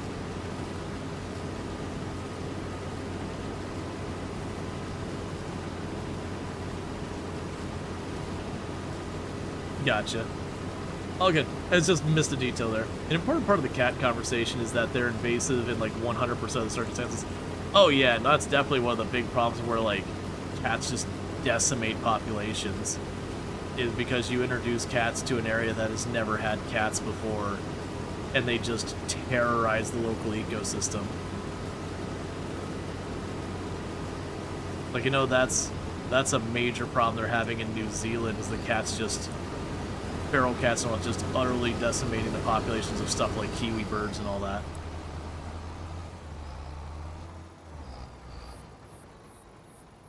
Because, like, there's a lot of animals that kill stuff to eat or whatever, and cats are like, you know what, I'm gonna kill this? Because I feel like it. I have literally no reason to kill this thing, but I'm gonna do it anyways, because I'm a cat and it's alive and I don't like this.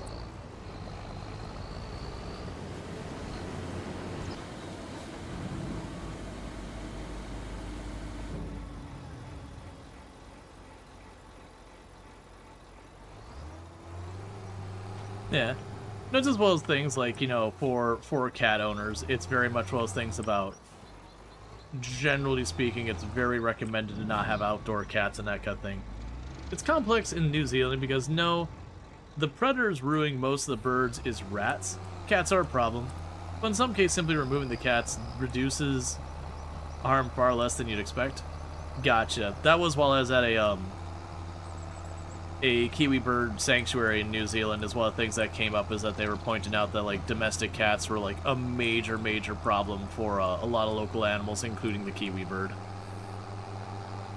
I don't think that rats came up in the conversation, but very well could also be a major problem.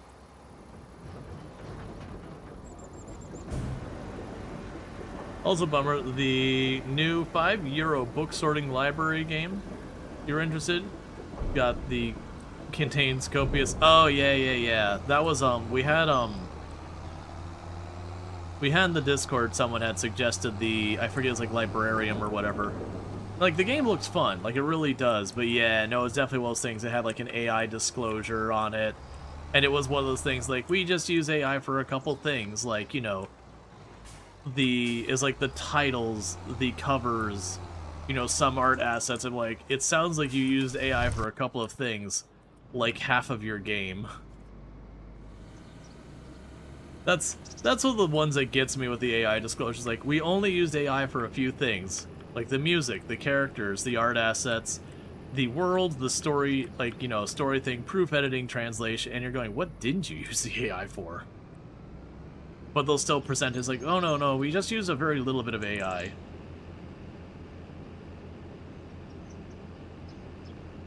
Yeah, absolutely, Sheep. I'm 100% the same thing. It's like, hey man, if you believe in AI, that you're down with AI in your game, just do it.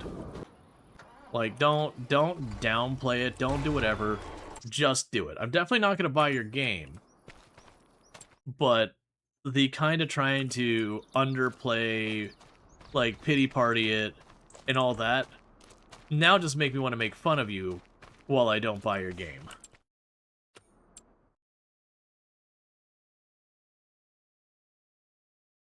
Manually in a review to adjust it, what you meant to say was, you stole other people's works and changed it up a little. Right, you changed it up as little as you thought you'd get away with, is often the way that rolls. But yeah, no, it's been a whole thing. Alright. So what we're probably going to do here, what time is it now? Okay, yeah, we'll probably switch. We're probably going to go ahead and we'll, I'm just going to check to make sure we don't have any things we need on sale. We do not. I will advance. Let's also check to make sure you're still running. You're good. I'm going to quickly go and advance the time. We're going to save, and we're going to switch over to our sponsored segment. It's going to be the plan. It's right around 11 o'clock. And if I do the next thing, which is to harvest my sugar cane, we're going to be doing that here for, like, the next hour. And that'll be a thing. What's the sponsored segment? We're gonna be checking out Nitrogen Omega.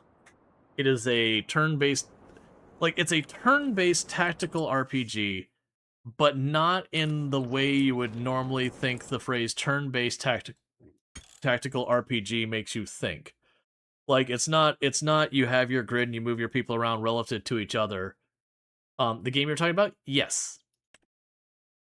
It's tactical in the sense, like, you don't just go, I go, then you go, then I go, then you go. There's like a whole setting up your turn that you do over the course of a little bit, and then your turn happens. So it looks pretty interesting.